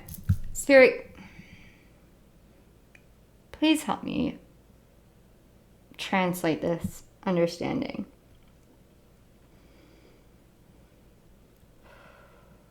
Okay. If we look at the Hermit card, the crow is literally in the midst of winter. Everything is dead on the tree. There's no leaves. The snow is falling. It's holding a lantern, but you can't see anything. You can't see anything but this star. You can't see anything but this star. So, and again, we've got the star here too. This is continual, repetitive. And you know, the star is Aquarius energy. Again, if you guys were drawn to another pile, please go see it. But the star is Aquarius energy, and that is about harnessing your individuality. It is about being loyal to the truth of who you are, even if you are different. But with the Hermit and the Three of Wands here, and this is literally the Three of Wands. It came out in reverse, and I don't read reversals, but I wanted to look at it upright just for the sake that I wanted to get a feel for it. Your inner world right now, your mind is telling you that you need to dig deeper, that you need to go further. And at the same time, it's telling you, look at the past, look at the past, look at the past, heal the past, look at the past. And Spirit doesn't want you doing that. You need to look at what Spirit has already opened for you. The water shouldn't be parted here. The wands aren't actually like touching the water at all. Like there's no rhyme or reason to it, but the waters have parted. The way forward is already there. But you keep thinking that if you dig deeply enough and deal with enough of the past, that you're going to find the way forward. But the only way to find the way forward is to look to the future, look to the path, look to what Spirit is saying. You have to trust that you hold everything that you need within you. And yes, there are wounds that will be healed along the way, but you can't stay in the darkness forever. You're not meant to be in the darkness. Just like I said, you're not meant to be in the darkness. The moon was never meant to be dark all the time. It was meant to be illuminated. That's why it is. You're not meant to stay in this energy. You're meant to shine into the world. This is Leo energy. Leo energy does shine into the world. You're meant to shine into the world. You're meant to make this prosperous future, not just for you, but for generations. You're meant to show the world how to be an alchemist, how to set your sights on something, go after it, and make it come true. You are meant to make your dreams come true by being your own unique self. Look at every single one of these cards. There is not more than 1 or 2 crows on it. This is the only card that has more, and that is generational wealth. Generational. That is future. But if you are to create this in your life, you need to believe that you can. And that's because you are feeling so alone. You're feeling so alone. There is a difference between loneliness and being alone. When you stand in your own true nature, your own genuine self, your own authenticity, however you want to phrase it, when you own your individuality and you come forth into the world and you share your message the way that you share your message, not the way that anybody else does, the way that you do, trusting in everything that you have alchemized, trusting that you are the alchemist, trusting that you have learned how to love yourself enough to teach others how to heal. And now I'm seeing a spiral with the smoke, and it literally was like hitting me in the face, you guys. This is literally telling me like it's your energy is opening up. You're finally opening and understanding that you're the one that's going to make the change, and you're the only one that's holding you back. You have this power. You have this ability to do this. You have it within you, and all you have to do is stay loyal to you and stay loyal to the truths that you have found as you have dived so deep inside of yourself. No matter what truths come out, you are the strongest, most focused, capable person of changing things. There's so much here that I'm feeling like your life is just meant to explode into this just wondrous thing. This just amazing, incredible, wondrous thing. But you have to believe it. You have to believe in yourself, and you have to trust that you're on the right path. And if there was ever anything that's saying, trust that you're on the right path, it's the Three of Wands in reverse. That is literally, the crow is facing the past, and it's not focusing on the path that is already laid out, it's already on its path, but you're staring at the past. And if you look at the past, it's literally that star that you saw when you started the journey. And you just need the reminder here, because the clouds are parting and the water is parting, and now you're able to walk across it because you understand the path has been laid out for you and you have been on it this entire time. This entire time you've already been on it. All you have to do is trust. And I know I'm saying all you have to do is trust, and I understand the difficulty of that one statement and that action. I do 100% understand.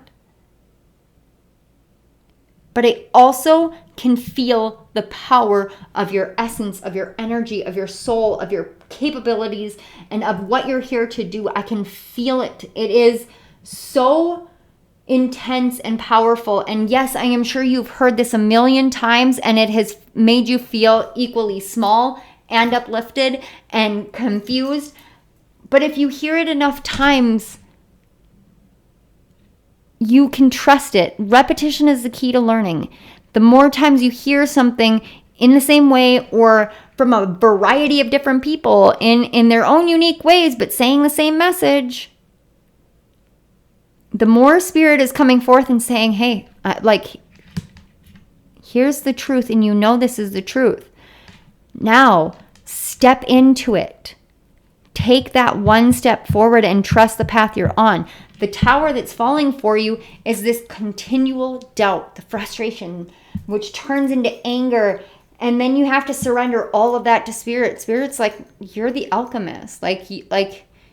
You can do this now. You have this. You got this. You got this. The tower that's falling is this old mindset, this old belief system of you and your life. And it's going to transform. I can feel it. Pile 4.